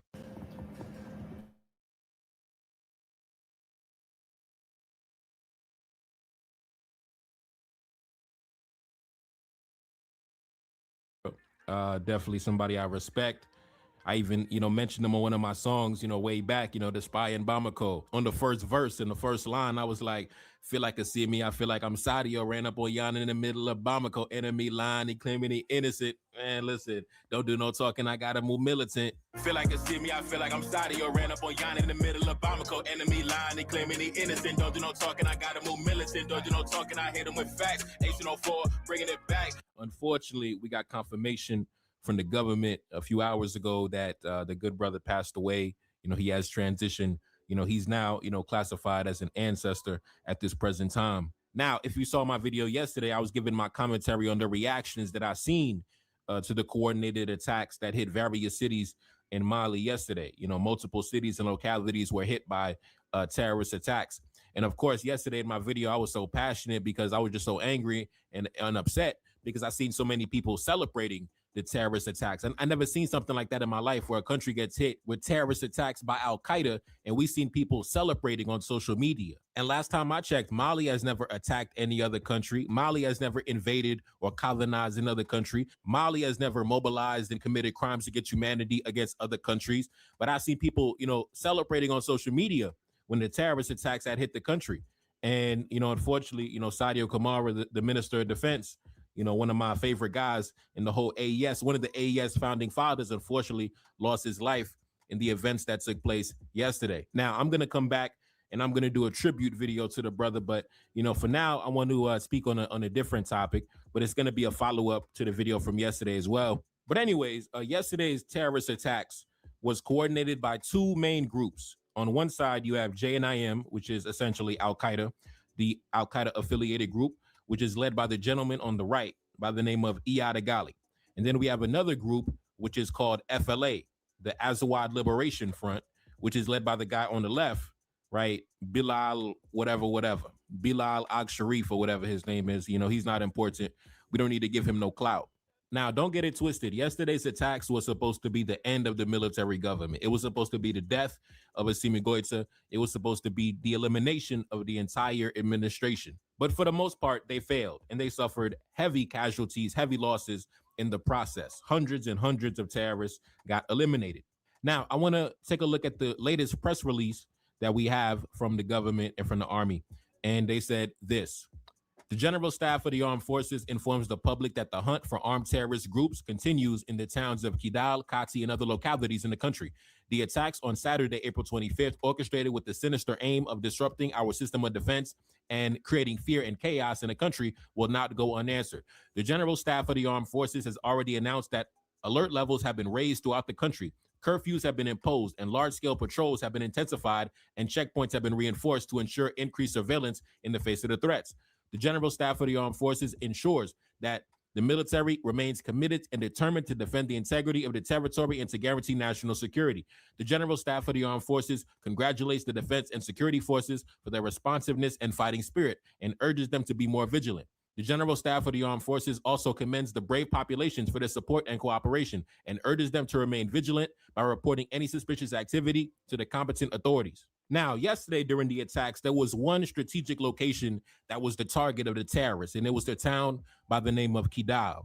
Now, Kidal, very strategic and important, especially for the military government, because for those of you who remember, back in 2023, that town was recaptured by the government. It was captured by the military, and it was in the hands of the terrorists for years and years, right? When the mighty Western armies, the mighty armies of France, and the mighty armies of the United States with their surveillance all throughout the region, right? But for some reason, they could not liberate the town of Kidal, right? The town of Kidal was firmly in the hands of the terrorist groups for over 10 years, right? With the presence and all the technology of the French military and all their allies, the United Nations, peacekeeping troops, everybody in the region, but they could not liberate the town of Kidal, right? That's why I spit on the French military every chance I get, because you could not even liberate a small town of Kidal, but you somehow expect me to respect your alleged military prowess. No, I spit on you every chance I get. And in fact, it was not until President Generalissimo Goita came to power that the town of Kidal was recaptured, right? Take a look up on the screen back in 2023.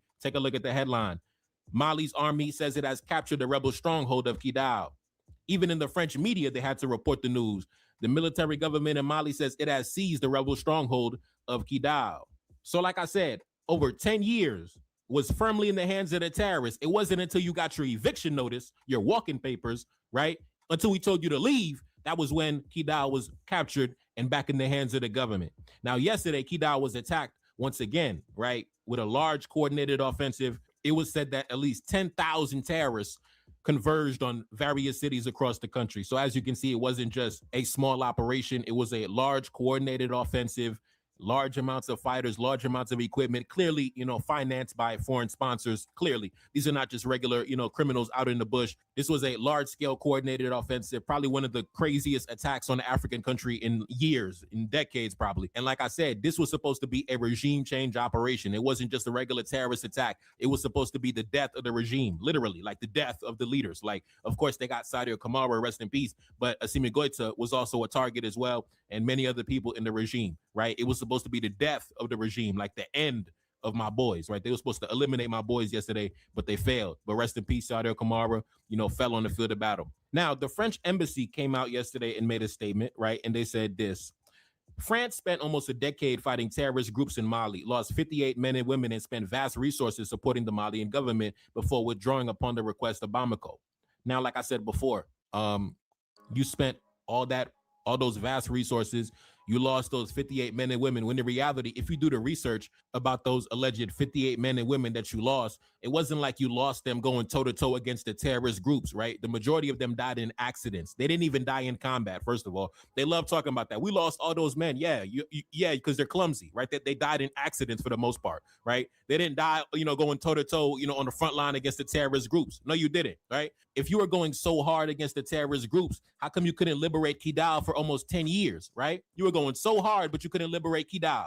Majority of y'all died in accidents. You didn't even die in combat, right? All those non-combat deaths, all those non-combat fatalities you're always beating on your chest about. You didn't die in combat. You died in accidents, right? Non-combat activities. You died, from medical incidents and medical emergencies and crap like that. You didn't die against no goddamn terrorist groups. You didn't do nothing against the terrorist groups. You failed. You ended in failure. I never seen a group of men always bragging about their failure, always beating on their chest about your failure. You should hold your head in shame. You failed. It wasn't until you left. That was when cities and towns and localities started getting recaptured by the government after you got the hell out the country. But instead of admitting your failure, you're always beating on your chest about them 58 men and women that died in non-combat activities. But anyway, right, there was a Frenchman on social media that actually responded to the French embassy.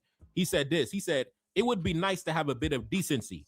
France still has not condemned the terrorist attacks in Mali, which notably claimed civilian victims in a suicide bomb. And all you can think to do is churn out big rage-filled posts funded by public subsidies. Even in preschool, they aim higher than that. And by the way, if you have no ties to the Azawad Liberation Front, the FLA, one of the terrorist groups that was involved in the attacks yesterday, that are allied with JNIM, Al-Qaeda, why was the FLA leader, Bilal Ag-Sharif, able to come to France back in May 2025 and meet with our intelligence services? Now, of course, he dropped the bombshell, so I had to do my personal research, right? And I was able to find an article from Africa Intelligence, which is a media publication that is based in France.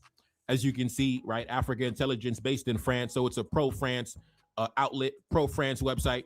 And I saw this headline: the rebel leader, the terrorist leader, I'm not going to call him a rebel leader, the terrorist leader, Bilal Ag-Sharif's European trip irks Bamako, right? It bothers Bamako. Considered a terrorist by Generalissimo Goita's military government, the leader of the Tuareg terrorist group in the north of the country took a low-profile tour of several European capitals back in May.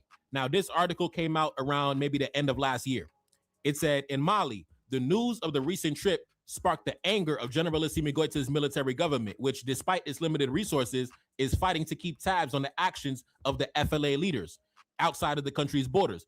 After opening an investigation into several of them, including al-Sharif, for acts of terrorism in 2023, the authorities also issued financial sanctions against certain individuals as of March 2024. In both of the proceedings, the FLA is associated with GSIM, also known as JNIM, which is led by Iyad Ghali and historically affiliated with Al-Qaeda. No information about the trip was leaked. In May, the leader of the FLA, Bilal Al-Sharif, briefly left Mauritania, where he has been living since the resumption of fighting between his terrorist organization that he leads and the Malian armed forces in August 2023. Thanks to a visa issued before this date, Al-Sharif, who Mali does not hesitate to describe as a terrorist, was able to travel to France and also to Italy.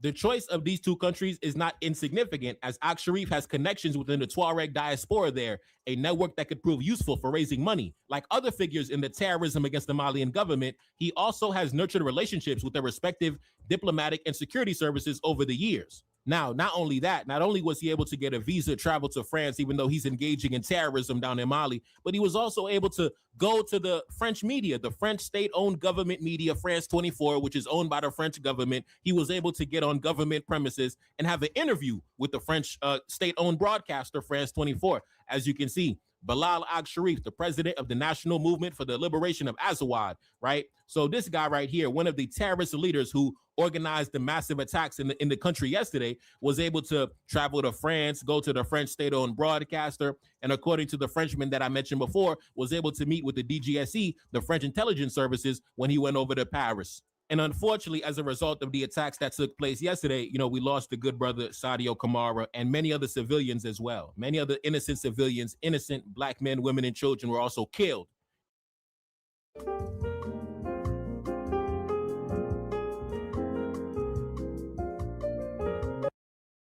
As well in the process, right? So I'm not going to say too much.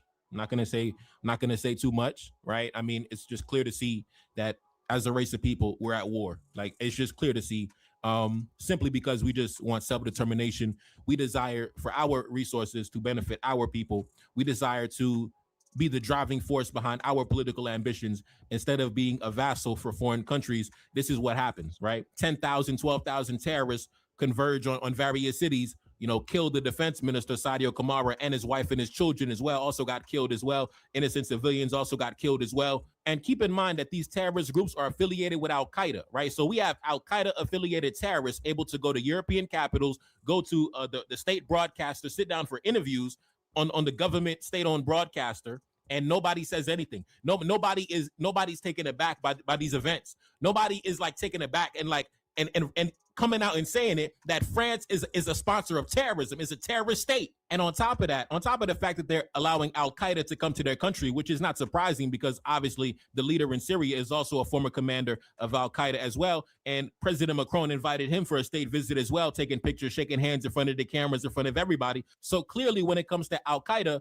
these nations have no problem with Al-Qaeda. France, the United States, the Western countries have no problem with Al-Qaeda as long as Al-Qaeda is willing to play ball, as long as Al-Qaeda is willing to sign deals, as long as Al-Qaeda is willing to come to the table and negotiate, they have no problem with Al-Qaeda. Even Donald Trump invited the former Al-Qaeda commander, the Syrian leader, to the White House down in Washington to, you know, sip champagne and eat steak. So clearly, as we can see, they have no problem with Mali being overtaken by Al-Qaeda and Al-Qaeda installing the government in the country. They have no problem. They'll invite Iyad Ghali, the leader of the Al-Qaeda affiliate, they'll invite him down to Paris. They'll put a suit on him and they'll invite him to Washington. They have no problem with Al-Qaeda. They have no issue with Al-Qaeda. But anyway, I want to switch lanes a little bit. I want to go back to a statement that was made by the foreign minister in Mali some months back, right? Where he was speaking on this topic right here, the international community, terrorism, things like that. You know, he said some interesting things. You know, big up to the brother, like I said, the freshest foreign minister in the game, the best dressed foreign minister on the continent of Africa. Big up to my brother. Play the clip. I'll be right back. Does an international community exist? Is this actually a community? Is it truly international?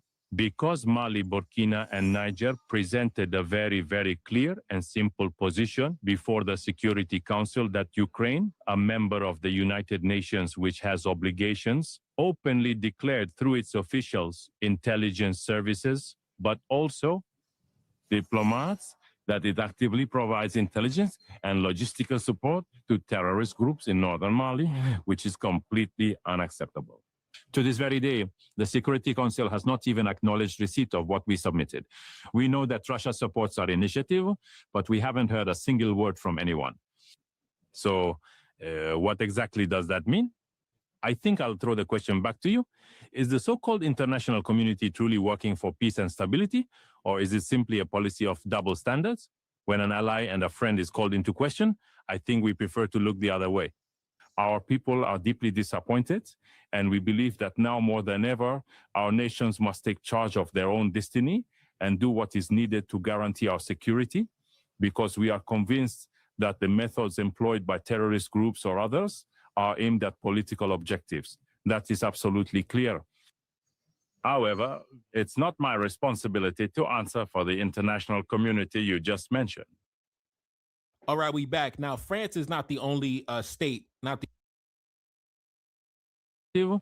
But we have been in pole position. We're in the game, the best dressed foreign minister on the continent of Africa. Big up to my brother. Play the clip. I'll be right back. Does an international community exist? Is this actually a community? Is it truly international?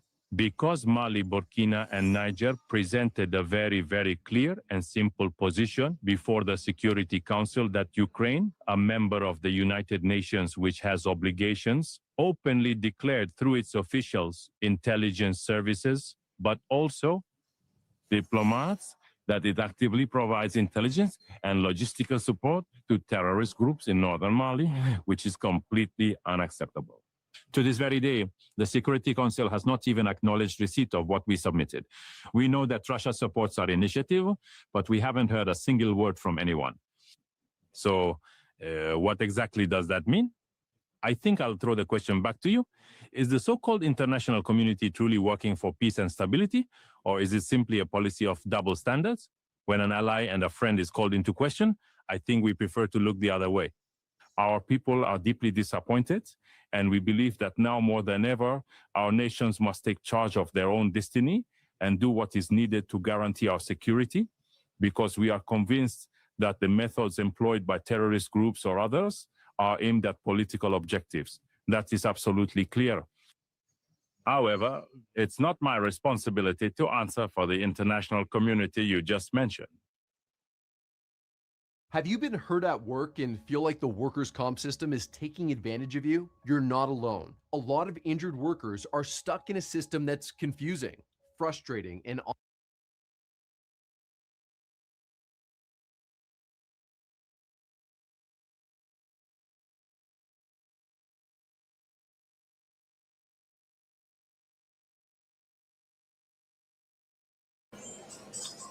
So I'm finna keep playing the video, because Nefakari, you know what I mean, he does a good job putting it together. But as you heard the foreign minister say, right, it's clear that the terrorists that's not calling rebels like they say, it's clear that these terrorists, their interests are aligning with the political interests in these same countries, right? That's France, that's the US, that's the EU, right? He said, and I seen evidence on exactly what he said. They submitted evidence that Ukraine is providing intelligence to these extremist groups in northern Mali, right? Providing a lot more than intelligence. Right? Intelligence is just a fanciful word for they doing business. Right? Ukraine. Who's come on, man? Who backstopping and bankrolling Ukraine? Come on, man. But like I said, I'm gonna let them finish this. I'm warming up my motherfucking food from yesterday.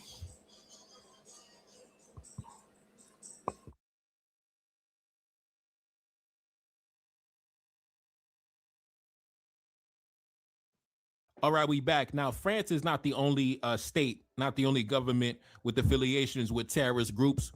You also have Algeria as well. I've seen a lot of people from Algeria celebrating the terrorist attacks yesterday. So Algeria, we already know a while back, they had shot down a Malian drone. If you remember that story, we covered that on the channel as well.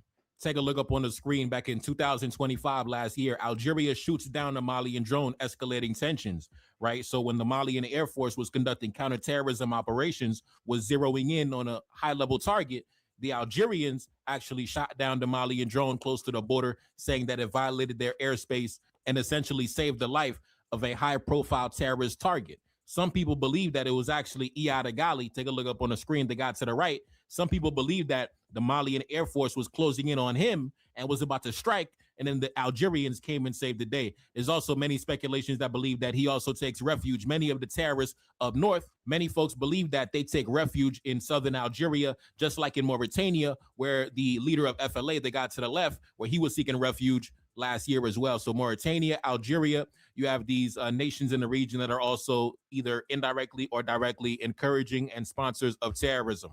But one particular nation that the foreign minister in Mali had mentioned in that statement that he mentioned Ukraine, right? Now, if you remember, there was a major terrorist attack in the north, I think back in 2024, I think it was. And it was revealed that Ukraine had actually played a major role in supplying the terrorists with the equipment that was necessary to carry out that massive attack where damn near 100 Malian soldiers got killed, as well as Russian mercenaries. Take a look up on the screen. We've seen headlines coming out that said Ukrainian drones provide support for northern Mali's rebels. Now, this was actually in the French media. Le Monde actually reported this. Let's jump into those articles.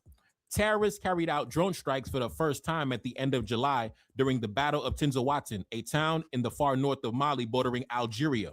They ambushed a Malian armed forces and Wagner convoy. Now, time out. Now, as you can see, what interest might Ukraine have in supplying the terrorists with equipment? Well, obviously, the affiliation that the Malian government has with Russia, right? As we know, Russia is not the only military and security partner of the AES. We have various military and security partners, right? China being the largest weapons dealer, and also Turkey, a large supplier of the drones. But Russia is also one of the security and defense partners of the AES. So because of that, Ukraine also has an interest in attacking the AES and supplying the terrorists with weapons to attack the government. Now, let's continue. They ambushed a Mali and a Wagner convoy in the middle of the desert, inflicting one of the worst defeats since deploying to Africa. According to the terrorists, at least 84 of the Russian mercenaries and 47 Malian soldiers were killed in the fighting. The victory had a taste of revenge for the terrorists who had been chased out from their stronghold of Kidal back in November 2023, thanks largely to the support of the Malian army's drones. Now, time out, like I mentioned before, the Malian military, after 10 years of the French unable to secure and liberate the town of Kidal, right, because they're useless and they're worthless, right, and they're just all talk, right, paper tigers who ain't worth nothing, right? So the Malian military had to come liberate Kidal in late 2023. So this was like revenge for the terrorists because they got chased out of Kidal. So they were supplied by Ukraine with weapons to go and attack the Malian government. You don't know what an AI work management platform is? Yikes. Here's 3 new AI-powered changes to the Monday platform in 2026 and what they actually mean. Right? And it was a major loss for the Malian military at the time. You know, several of our brothers got killed by the Ukrainian drones at the hands of the terrorists. Now, let's continue. Subsequently, Andrei Yusov, the spokesperson for Ukraine's Directorate of Intelligence, right? So the intelligence director of Ukraine at the time, Andrei Yusov, implicitly acknowledged on local television that his organization, that the Ukrainian intelligence was collaborating with the Malian terrorists. I'm not going to call them rebels, right? They love to call them rebels, try to humanize them and give them legitimacy. We're going to call them what they are, the terrorists, right?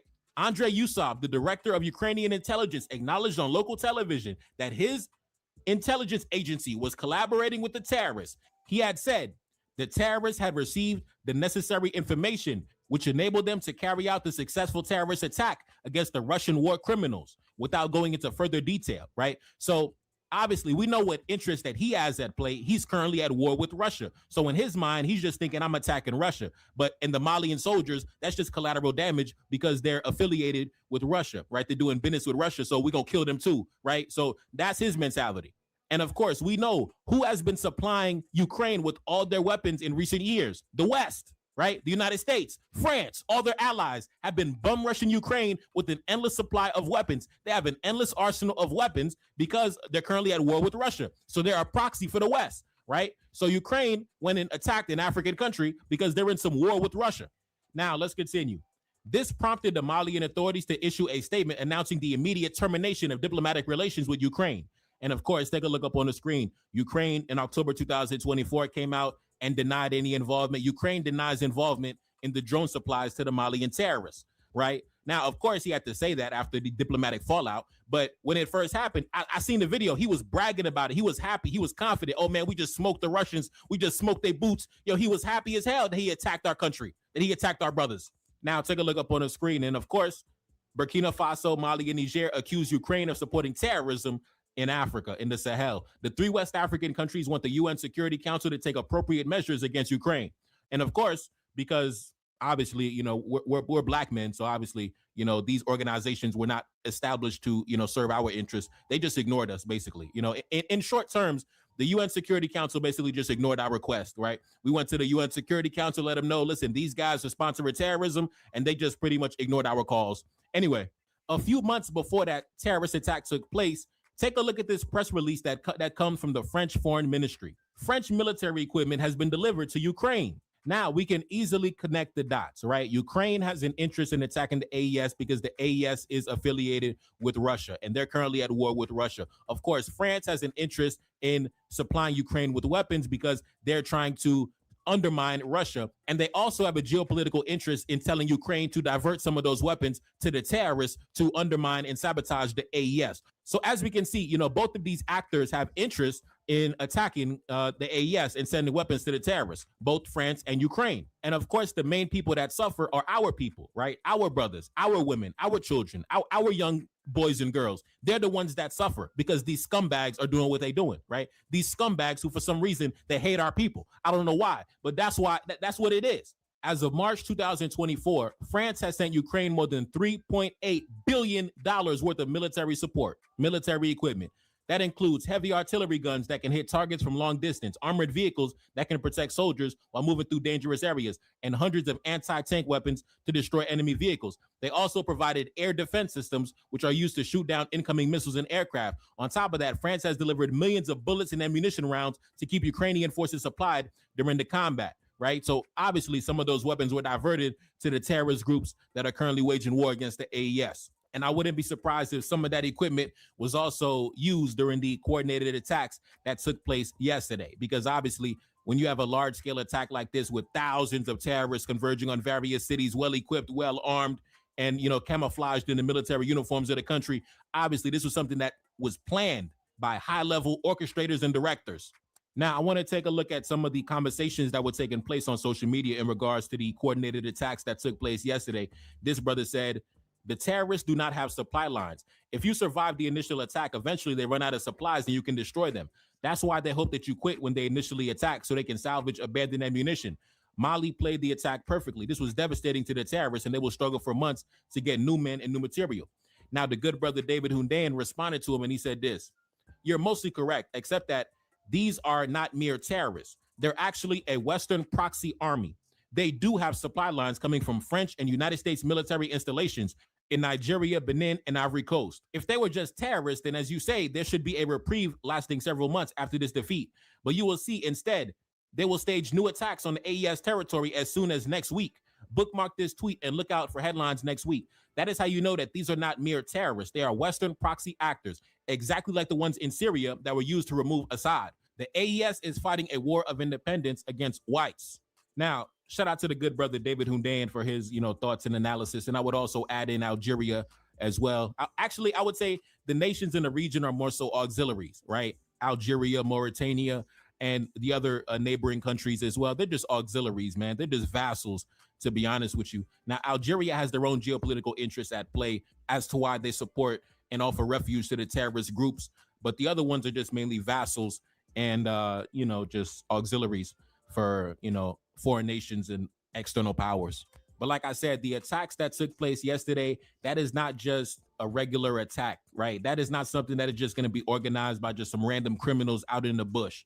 No, you need some high-level state actors behind you, some high-level sponsors behind you, and you need some high-level military strategists behind you as well, right? And we know the French intelligence services, for the most part, the vast majority of the French intelligence services are military personnel, right? And in fact, the French agent that's currently been detained in Mali for months and months and months, Yann Vezurier, right, the French intelligence agent that's currently on lockdown right now, he is a lieutenant colonel in the French military, right?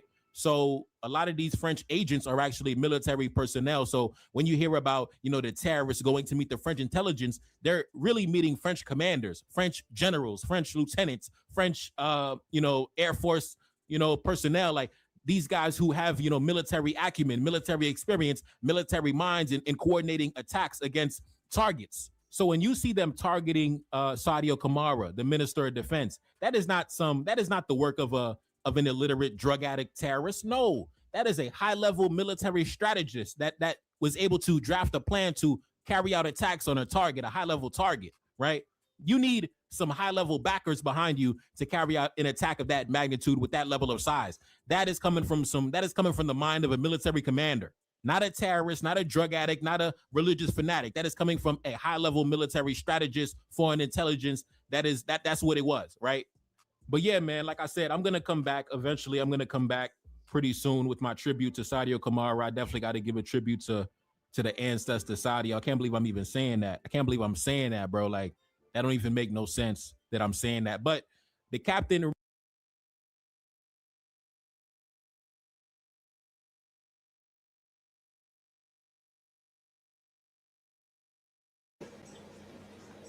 So look, as you can see, hands all over it. When it comes to the West, right? We got Ukraine being involved in drone strikes. We got French intelligence being involved in coup plots. We got Trump bombing Nigerian Muslims. What's really going on in the region? Nobody's doing no deep dive except the good brother like Neferkari, right? And shout out to Neferkari. I got to use his videos a little bit more often because he be doing his thing, right? He one of the only creators, right, that's keeping tabs on what's going on. Everybody else, if this was the Middle East somewhere, they had 1,400 streams on it. Hassan, Piker, and all them. They had a million stream. FD Signifier. I gotta even go there. The FD Signifiers and the Lil Bills and all of these, they would have been did that.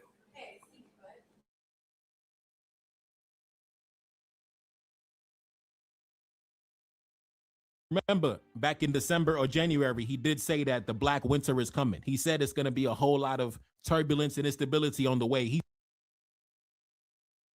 said it. He said it. Captain Ibrahim Traore said Black Winter is coming. It's going to be a whole lot of attacks. It's going to be a whole lot of undermine and sabotage. It's going to be a whole lot of bloodshed. And just 3-4 months after he said that, Sadio Kamara is dead. One of the founding fathers of the AES is dead. I can't believe it, man. So I'm going to come back with my tribute very soon, but I just need some time. You know, maybe tonight, maybe tomorrow. We'll see. I'm going to try to get it out tonight, but we'll see. You know, bear with me. Bear with me. I'm still, I've been listening to the Spy and Bamako on repeat. I'm still, dealing with it. But we'll see, man. Rest in peace, Sadio Kamara. Strength and courage to my brothers. Got love for y'all, man. It's your boy Neferkari Desalegn, and I'm gone. Peace.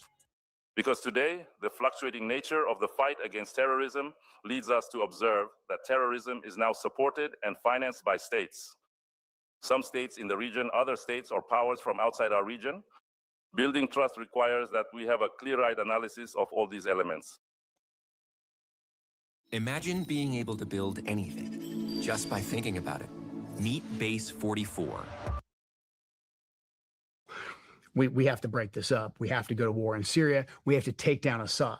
Arab Spring happened. There was some energy from the people. I think it was somewhat organic, but then in short order, we came in and we said, we're going to work with the Israelis, but we're also going to have to work heavily with the Sunni population on the ground in Syria to create an uprising. And that's where ISIS came from. We worked directly with Al-Qaeda. Hillary Clinton's emails confirm this. The operations that we were doing to support the so-called Free Syrian Army, and there were some moderates there, but the most effective guys initially were Al-Qaeda and then eventually ISIS. Now, obviously, ISIS got out of control and they started plotting attacks in Europe. They started plotting attacks in America.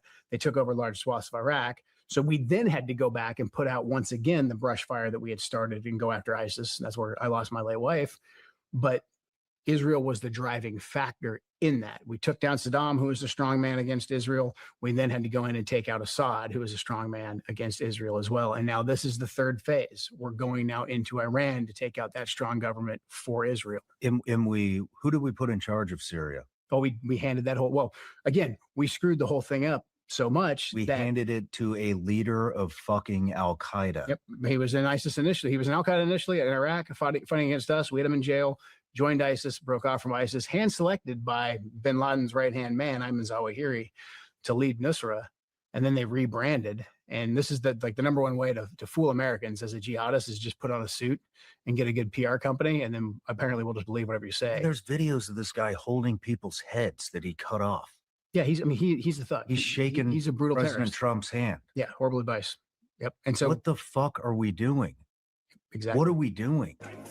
Yeah, gotta stay focused so when it's in shots, I gotta react. Cause I'm a target, I'm under attack. Grabbing a weapon, I tell her get back. Mission exposed, secrets unfold. Enemy try, but I'm still in control. Got your boy sitting in Bamako prison, hoping they wish we sending them home. Enemy know that we good under pressure. Been through the thunderous, turbulent storm. Shorty a diamond, I told her she pressure. Hop in a whip and I'm taking her home. Hop in a whip and I'm swerving, I'm smashing. Killing my enemies, one of my passion. Rocking this gold like we in bikini. Feel like the captain, I'm clutching a heater. Feel like you see me, I feel like I'm Saudi or ran up on Yan in the middle of Bamako. Enemy line, they claiming he innocent. Don't do no talking, I gotta move militant. Don't do no talking, I hit them with facts. 1804, bringing it back. 1804 like I'm Mother Cap Henry. King with the vision, the crown never empty. Top of the mountain, my soldiers defend me. Ducking and dodging the foreign intelligence. Hitting my desk on the DGSE. Dodging they traps, still on my feet. Feeling impeccable, feel like I'm shining. Go to my neck and I'm flooded with diamonds. Go to my neck and I feel like a mess. Feel like a lion, I'm in a savannah. Feel like the king when I'm up in the jungle. Never defeated, I never been humble. Come out victorious.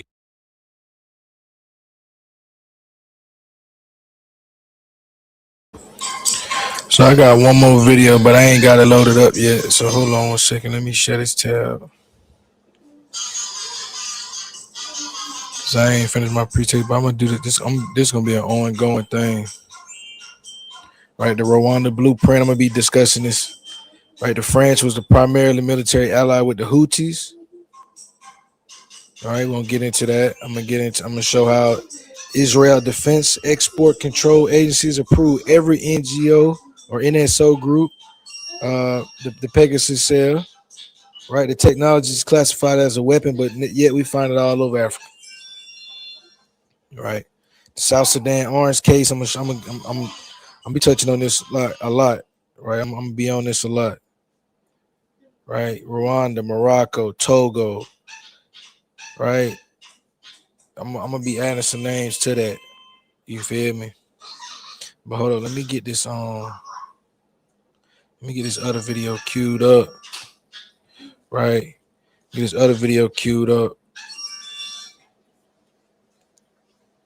World Financial Liberty or World Liberty Financial. My bad, I'm a little fried. Right.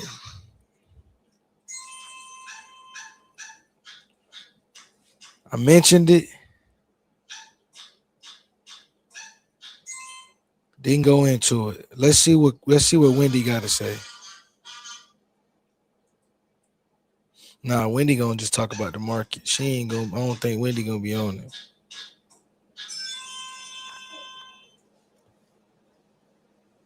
Right. People ain't really even talking about this right now. I don't know why people ain't talking about this.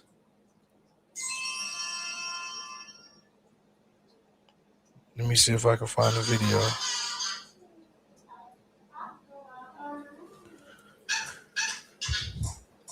Right. Nobody's talking about this. I don't know why nobody's talking about this. Damn, nobody literally is talking about this.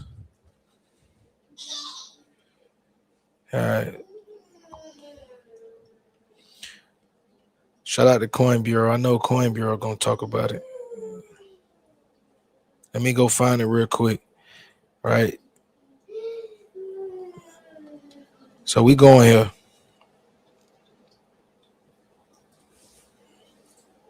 Let me jump out of this one.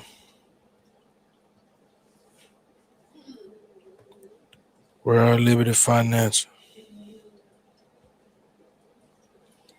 The Trump scam, man. I'm telling you. So what if I told you the same playbook that took down Sam Bankman-Fried is being run again by the president's family? Sam Bankman-Fried, Almeida Research, FTX, they was insider trading and insider shorting and depegging stable coins, defrauding investors, doing all kind of shit, right?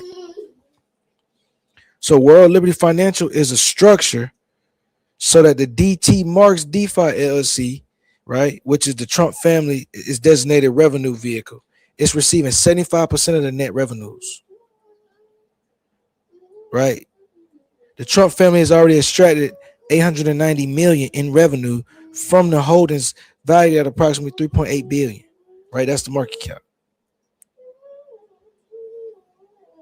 So an entity affiliate with Trump owns 38% of the holding company, and UAE royal family is linked to owning 49%.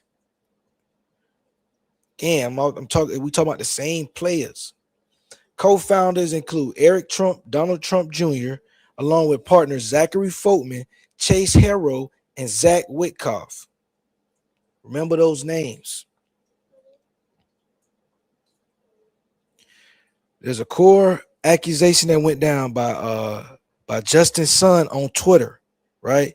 2025 upgrade.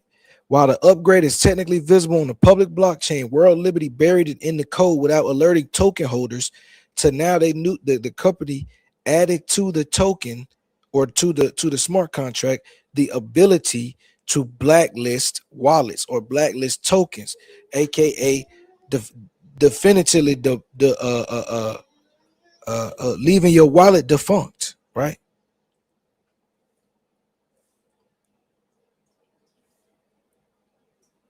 Right, and this anybody can check this out. You can go look this up on the blockchain. The modification was not put to a governance vote, and it was not disclosed to no investors, no holders. That's not DeFi. That's centralization at the bank, right? And I'm gonna get into that too. I also got a presentation on the Genius Act. It's all coming.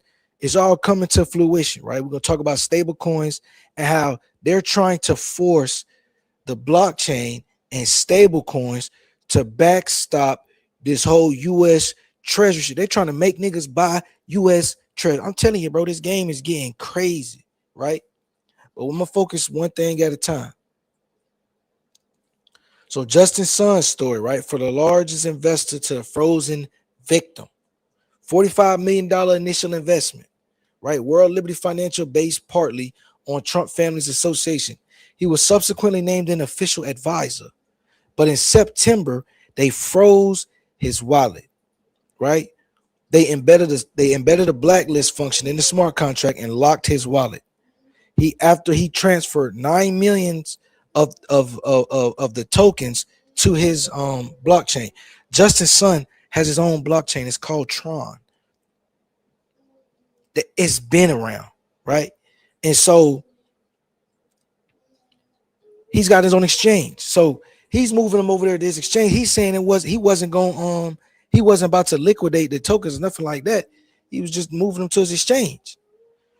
He said once he did that, which is a routine thing, they froze more than $100 million worth of his tokens, right? Sun alleged that the World Liberty attempted to extort him into minting 200 million USD1. USD1, right, is a stable coin. So they basically said you got to put 200 million real dollars into the token, right? Trying to force him to, because they've already extracted plenty of wealth and the token is down over 70%. Right? It's supposed to be one, it's supposed to be the USD one is supposed to be holding it up, right?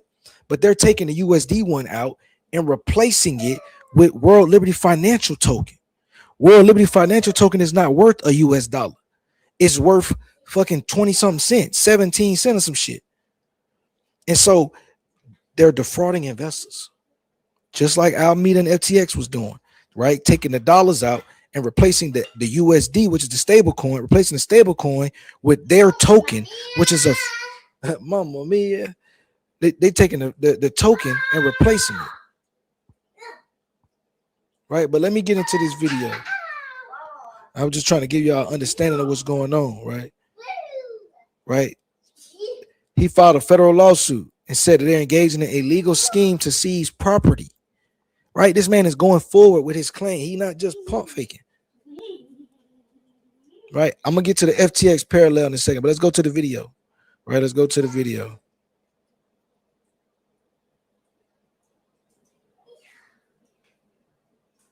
And shout out to Coin Bureau. This was a nice little video right here.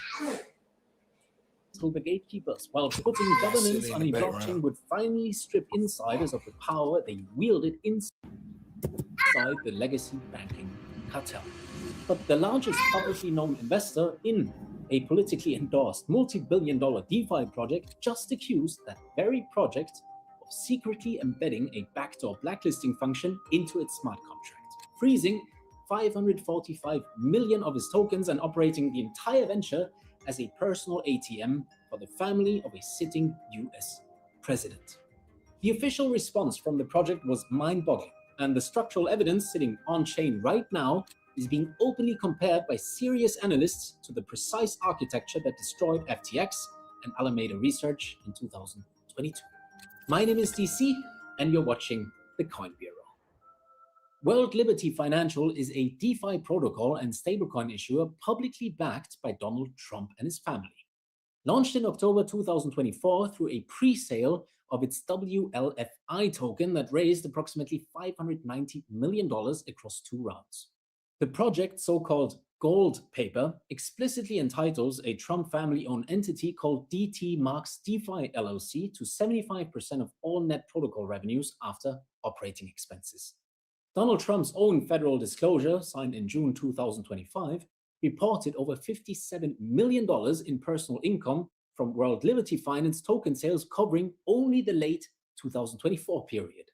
Reuters then estimated that the Trump family extracted approximately $460 million from World Liberty Financial in the first half of 2025 alone, with cumulative venture revenue surpassing $1 billion by December 2025.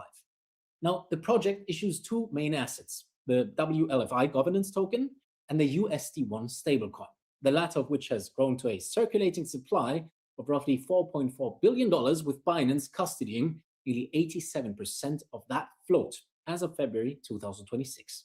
You see, this... And see, that's important right there. Binance custodies a lot of this USD1. Who just got a pardon? CZ, right? CZ is the CEO of Binance. He was in jail before the Trump administration got to power. But what does Trump do? Gives him a pardon. And what does he do? Holds the majority of the custody of the USD1, Trump's stablecoin. Follow the narrative. Follow the narrative. This is not a small experimental project on the fringes of crypto. This is a structurally significant venture with deep institutional integrations, a sovereign wealth fund, and a pending application before the Office of the Comptroller of the Currency for a national trust bank charter under the proposed name World Liberty Trust Company. And yet, despite that scale and political backing, WLFI currently trades at approximately 8 cents per token, having collapsed roughly 76% from its September 2025 all-time high of 33 cents. Its market cap sits at approximately $2.5 billion, and on the 14th of April this year, Binance added WLFI to its monitoring tag list, which is the signal that a token is at risk of delisting from the exchange. To put it simply, the most politically connected DeFi project in history is currently trading at a fraction of its peak valuation, while the exchange that custodies the overwhelming majority of its sister stablecoin is publicly flagging it as a delisting candidate. And the reason for that collapse begins with a transaction that went live in early April this year on a lending platform called Dolomite. The mechanics of what happened on Dolomite are the cleanest single illustration of why structural compromise in crypto is something you can identify in real time before the collapse rather than after it. In early April, the World Liberty Financial Treasury deposited approximately 5 billion of its own WLFI tokens, representing roughly 5% total supply as collateral on the Dolomite lending protocol. Against that collateral, the project then borrowed approximately $75 million in stablecoins, specifically $65.4 million in USD1, which is their own stablecoin, and a further $10.3 million in USDC. The borrowing pushed Dolomite's USD1 lending pool to between 93 and 100% utilization, which in plain English means that other depositors in that pool could no longer withdraw their funds. Over $40 million of the borrowed stablecoins was then transferred to Coinbase Prime. And on the 13th of April, the project minted an additional 25 million in fresh USD1 tokens while burning only 3 million. Now, here's the critical conflict of interest sitting at the center of this transaction. Dolomite was co-founded by an individual named Corey Kaplan, who simultaneously serves as the technical advisor and de facto chief technology officer of World Liberty Financial.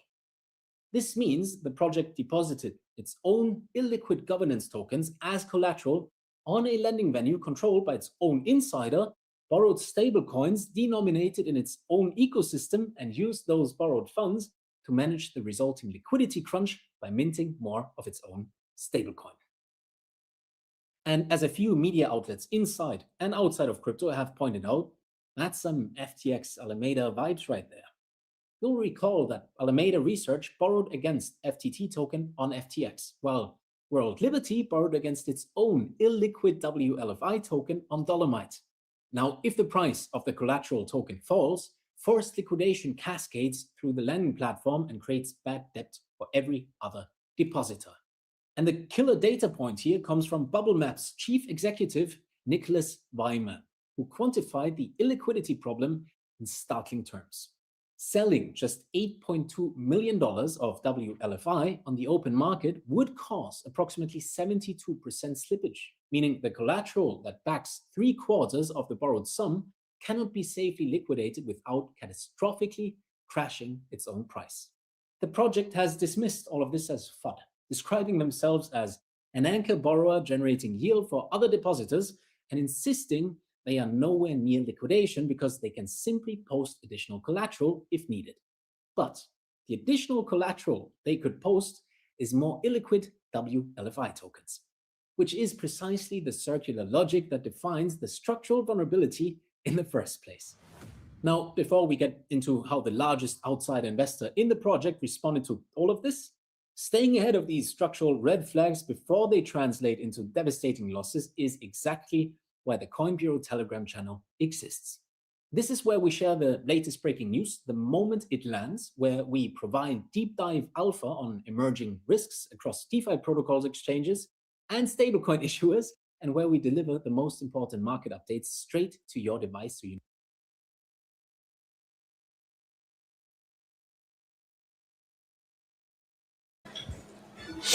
Right. So borrowing against their token, then minting. Look, this is what got me.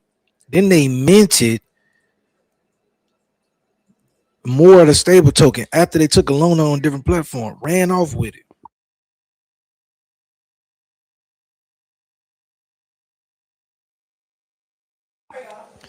So yeah, I literally just walked him out of there.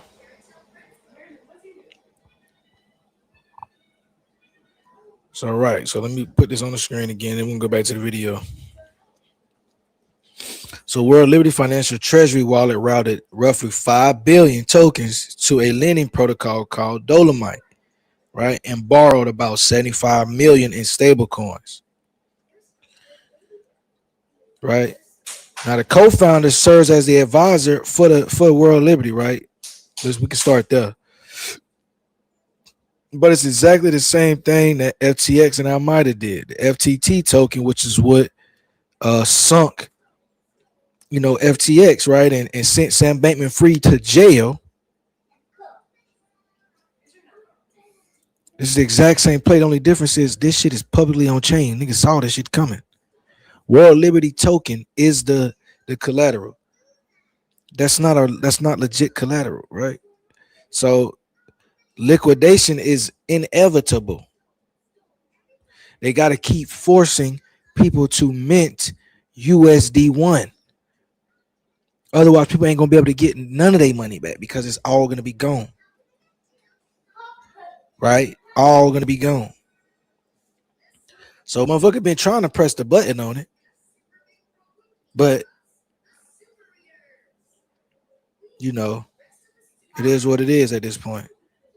So Senator Richard Blumenthal, he done set up a play, let a preliminary inquiry into World Liberty Financial and other Trump currency ventures, citing political or potential conflicts and interest, transactions with foreign nationals, right? Qatar and UAE, investments from foreign governments, and potential violations of federal laws. Trying to get a charter to be a bank on the blockchain, a central bank on the blockchain. This is what they trying to do right now. That's not decentralization, right? Not at all. Right? The UAE-based entity linked with to entities with ties to Chinese state-owned CNPC wired $100 million in stablecoins to the project, where Reuters reporting the origins of the expectations attached to that transfer remain opaque. Right? If this was any other crypto project, the SEC would have shut it down. So why hasn't it? And what does it say about where we are as a country when the president's family can run this in broad daylight? Right? Nobody even cares. Right?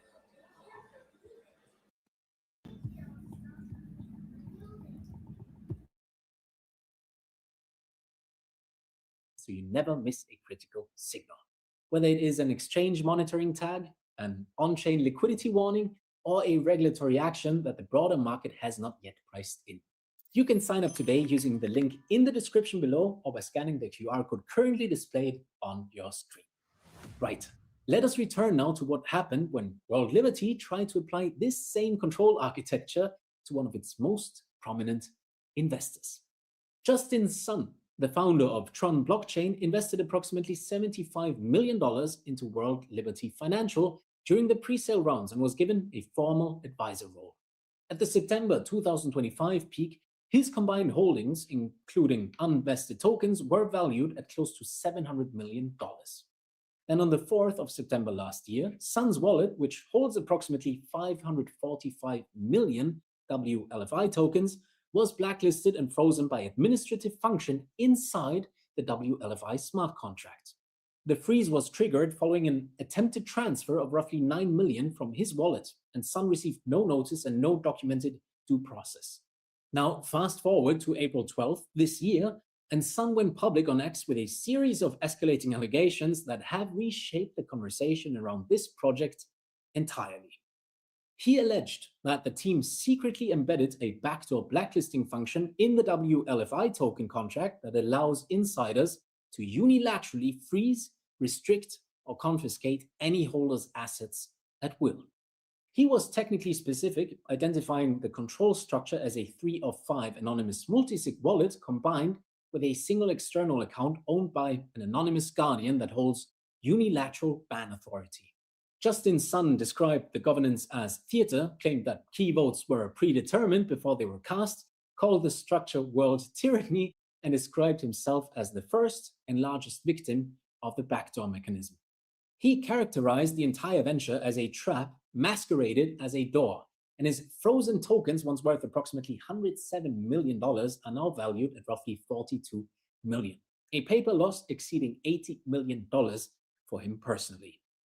The project's response, posted to X on the 12th of April, was as follows, and I quote, "We have the contracts, we have the evidence, we have the truth. See you in court, pal." Now, Sun is also a quite polarizing figure in crypto. He paid a $10 million fine to the United States Securities and Exchange Commission in March 2026, with his fraud charges dismissed with prejudice just weeks before he turned on the project. But here's why the credibility question matters less than people assume. The structural evidence Sun describes, the multi-sig architecture, the anonymous Guardian account, the blacklisting function, is all verifiable on-chain by anyone with the technical capacity to read a smart contract. The allegations are either true or they are not, completely independent of who is making them. And reports indicate that the same administrative wallet that holds the blacklisting power is the same executing the Dolomite borrowing strategy, meaning a single concentrated point of control governs both treasury operations and the unilateral ability to freeze any participant in the protocol. Now, you might assume that even if such a backdoor exists, decentralized governance would provide a meaningful check on its abuse, right?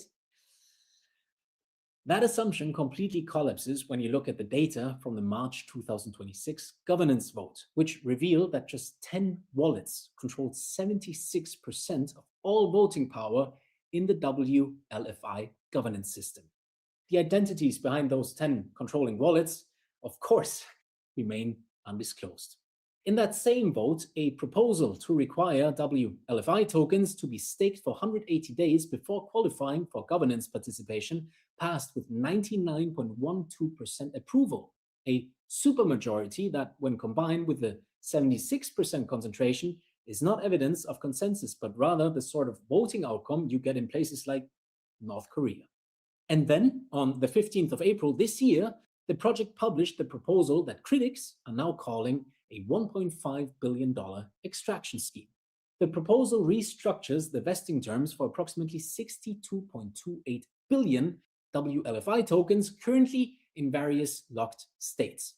For insiders, founders, team members, advisors, and partners holding around 45.24 billion tokens collectively, the new terms include a 2-year cliff followed by a 3-year linear vesting, paired with a burn of 4.52 billion tokens, which sounds significant but represents only roughly 10% of the insider allocation and approximately 4.5% of the total supply. Holders are given a 10-day window to affirmatively opt into the new schedule. Those who do not opt in remain locked under the original terms, which in many cases means indefinitely locked with no clear path to liquidity. Sun called the proposal one of the most absurd governance scams he has ever seen. And he noted that because his tokens remain frozen, he has been excluded from voting on the very proposal that affects those frozen assets. The 2-year cliff means insiders begin receiving liquidity in approximately April 2028, still inside the Trump presidency window, which ends in January 2029. The alignment between the vesting cliff and the political insurance window is, to put it mildly,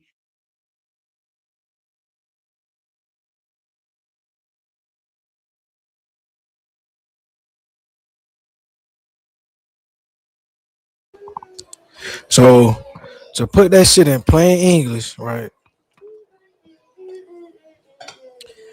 Them niggas tried to pass a rule, right?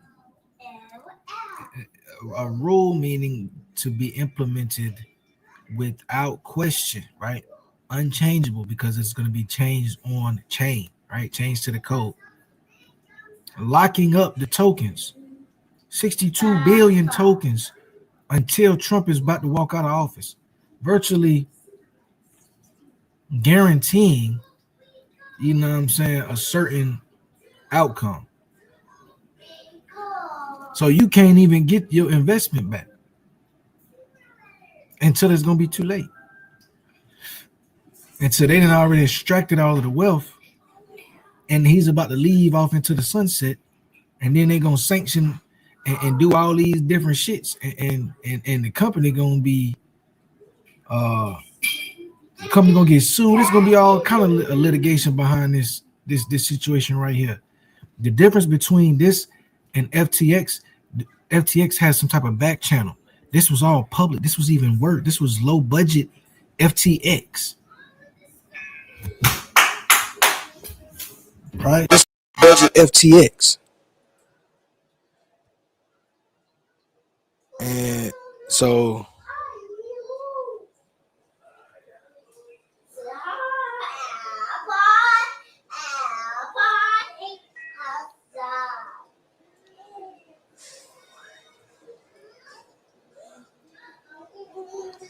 all right, so they go, let me keep going. So they banned the digital dollar,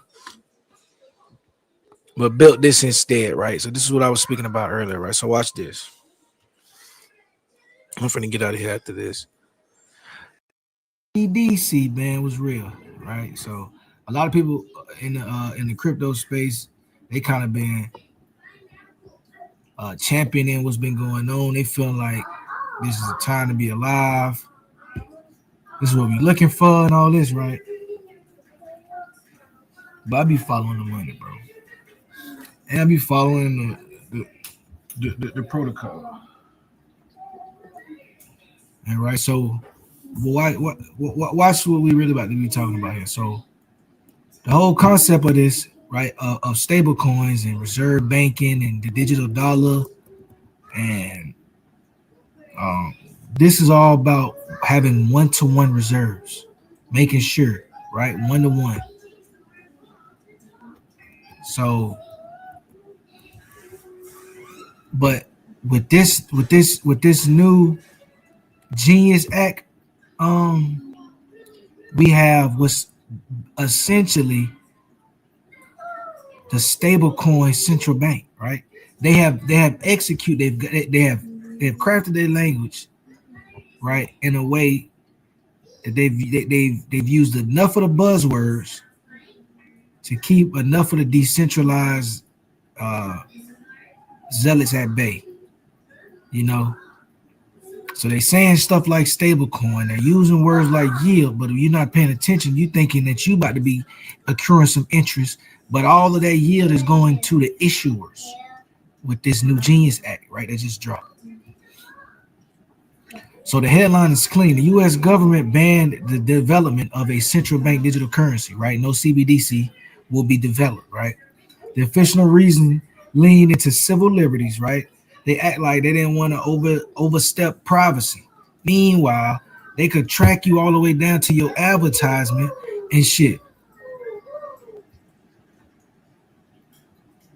So I'm trying to figure out why the hell you stopping at privacy concerns when it comes to financial or financial surveillance. You survey everything else. You can send me an advertisement about what I've been Googling, right? Or I've been putting in a couple applications for cybersecurity. Next thing I know, I'm getting a bunch of cybersecurity motherfucking ads, right? So you got no problem surveilling when you want to surveil, but you gonna act like now, oh, we're gonna start the CBDC. No, that's a play. It's all a play. So again, political messaging was we don't want the government tracking every transaction, right? So they was able to pick up on the language of the authentic movement, right? And then slap it with some bullshit, and people gonna eat it up.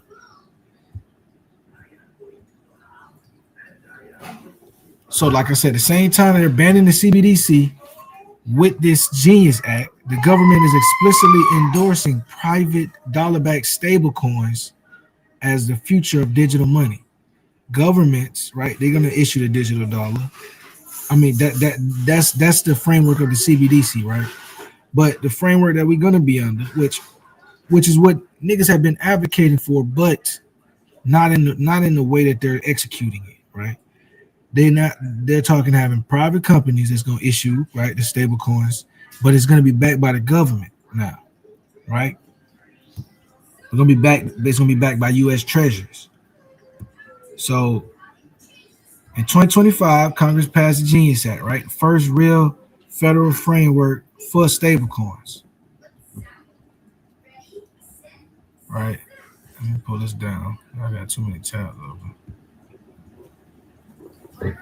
Okay, it was closer to a charter class of financial institutions, right? One-to-one backing, no fractional reserving, everything one-to-one. The digital dollar must equal the real dollar or a government debt, right? Reserve must be held in cash bank deposits or short-term U.S. treasuries, right? Treasury backed by default. Stable issuers are banned from paying interest to users, right? Only the issuers can receive interest. So what's the point, right? What would be the benefit to the local joker, right? What would be the benefit to the local joker?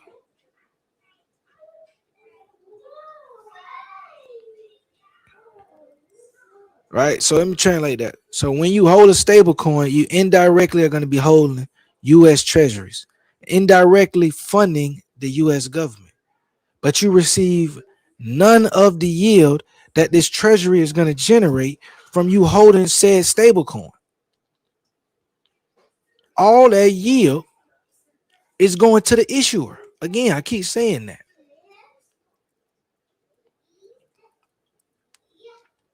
So yes, the coin may be stable, but you're defeating the point of the technology. The issuer takes your $1,000 and buys U.S. Treasury yielding 4 to 5% annually. Okay, so you just simply thinking you got a stable coin that's one-to-one. You're gonna keep that 1,000 over there anytime you need to use it, right? But there's another layer to the blockchain that you're not accessing. You're allowing them to capture all the yield off of it. What's the point, right? You're not accruing no interest, right? No upside on this. So the treasury pays $40 to $50 per year on your $1,000, right? That money goes to the issuer. So your little 1,000, if you just held in the stable coin, on that yield is bringing them back $40, $50. Now you got 100,000. Now do the math. Right, so they collecting yields by the billions in reserves, pure margin, zero risk. The government gains a new perpetual buyer of treasury bills. Look at how this. Look at this. Right, fulfilling the cycle and the backstopping of this country. Right, they get a new control layer without a government balance sheet. Right, this is what the financial system get, and you know who loses? The holders. They provide interest-free loans to the issuer and the government.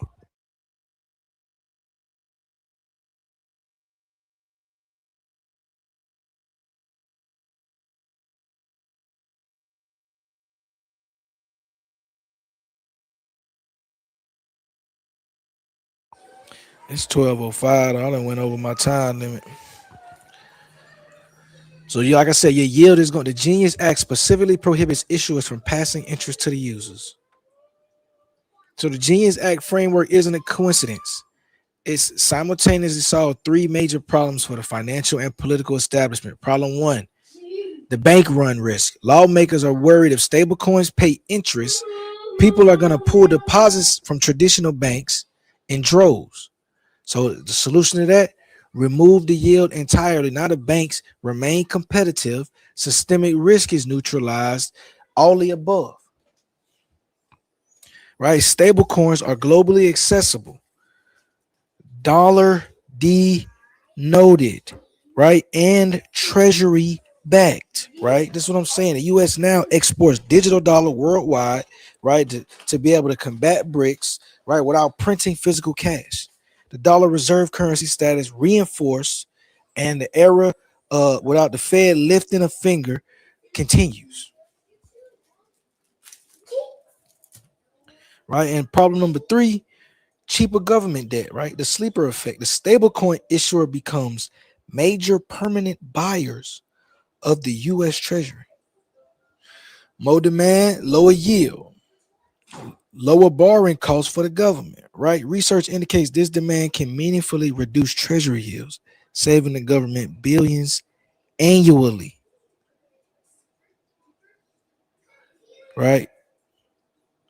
But I'm gonna get out of here, man. I'm gonna get out of here. I got some more other pressing matters to tend to.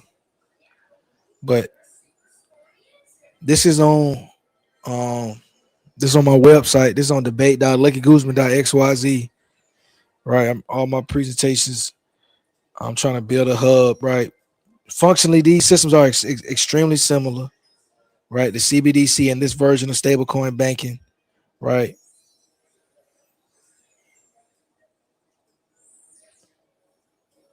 All right, I'm gonna get into all of that, man. But I'm about to get up out of here. We got on the site where we got the COINTEL Pro. I got my Wi-Fi scandal up there. We got the Sahel trap, right? The presentation I just went over. Then we got my debunking project I didn't get into today, right? But we're gonna break down these whole IQ is based on race idiots, right? We're gonna get into all of that, all of these conversations. I'm gonna be live again tomorrow. So, but y'all finna get up out of here.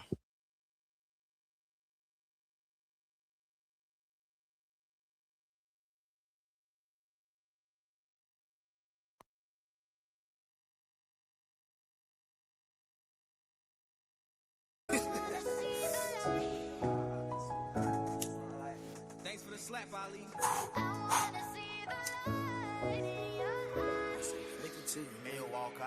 Let's go.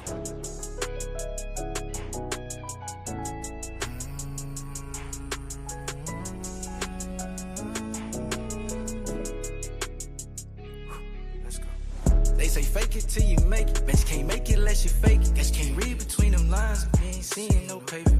I told her she was fine, but I still couldn't pay her. Even if I was a reverend, I still couldn't save her. Back to back, I stuffed that split from trying to stay elevated. I've been dancing with the devil, watch me tango with Satan. I gotta treat them like footsteps, the more I'm taking. I risk it all just like some footsteps, the more I'm taking.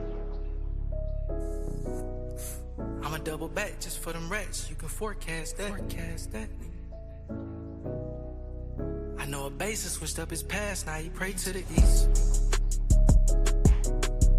He ain't on the curb. That trap got strings like it came with a lease. Once it fold, that mean it's sold, but it will do lease. Gotta watch my back. These folks ain't trustworthy.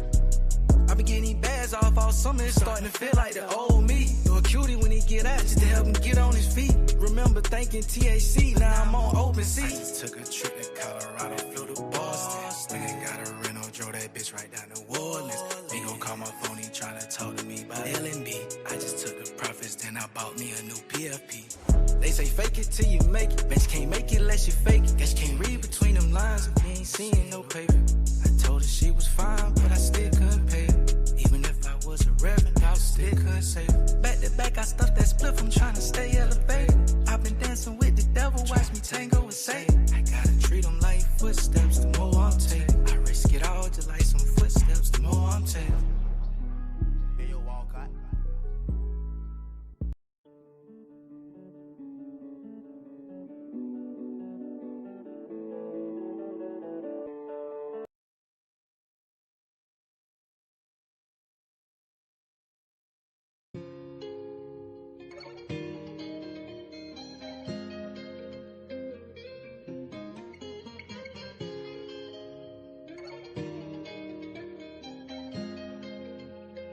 Thanks for the slap, Ali.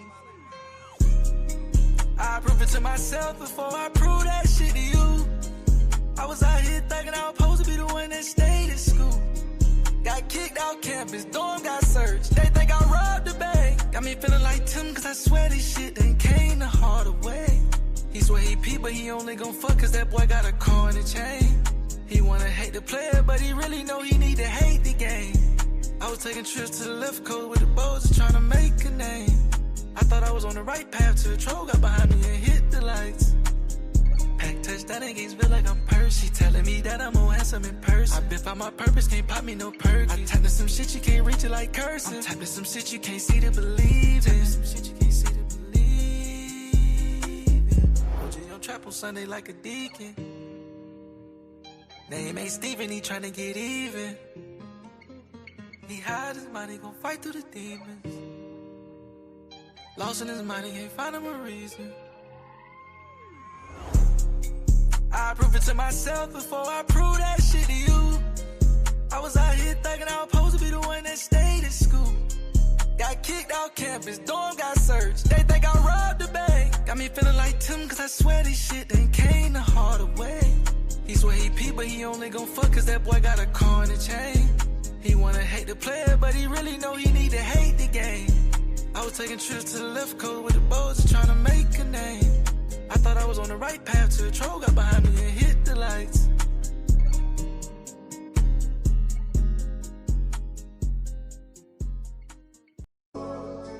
Money XO, let's get it. Thanks for the slap, Ali.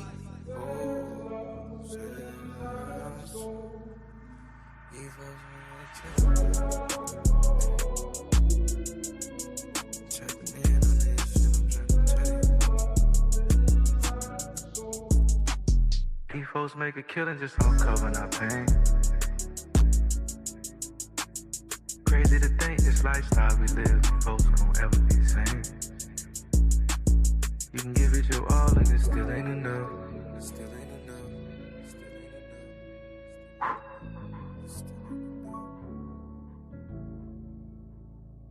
Late nights having dreams and no jump.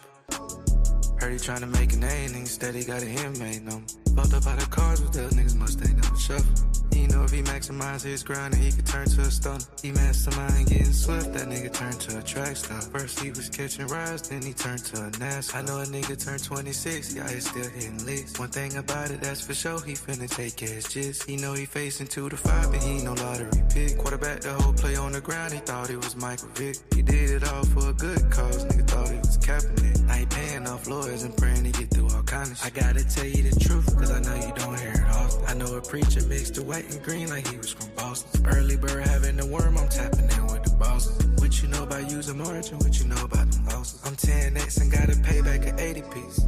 I'ma double down, I don't need nobody to manage me. They say financial advice, but I keep some XRP. These folks make a killing just on covering our pain. Crazy to think this lifestyle we live, folks gon' ever be the same. You can give it your all and it still ain't enough. Still ain't enough.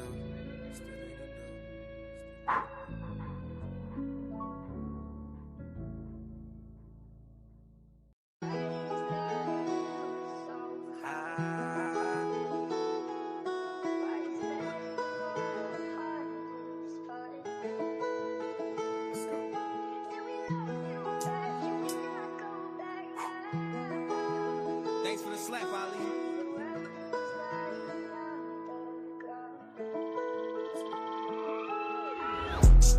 I tried to tell these niggas don't wanna listen.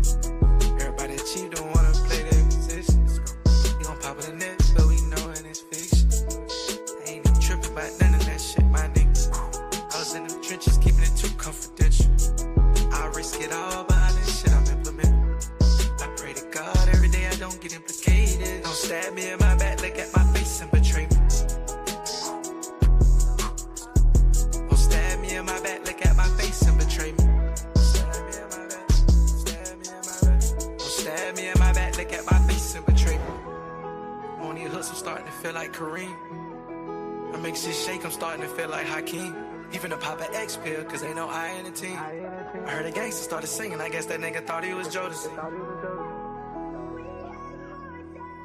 I heard a gangster started singing, that nigga thought he was Jodeci. I don't understand what these niggas do when they be trying to approach a G. I been staying to myself, I'm trying to stack up this trophy. I tried to tell these niggas they don't wanna listen. Everybody that cheat don't wanna play their position. You gon' pop in the net, but we knowin' it's fiction. I ain't even trippin' about none of that shit, my nigga. I was in them trenches, keeping it too confidential. I risk it all behind this shit I'm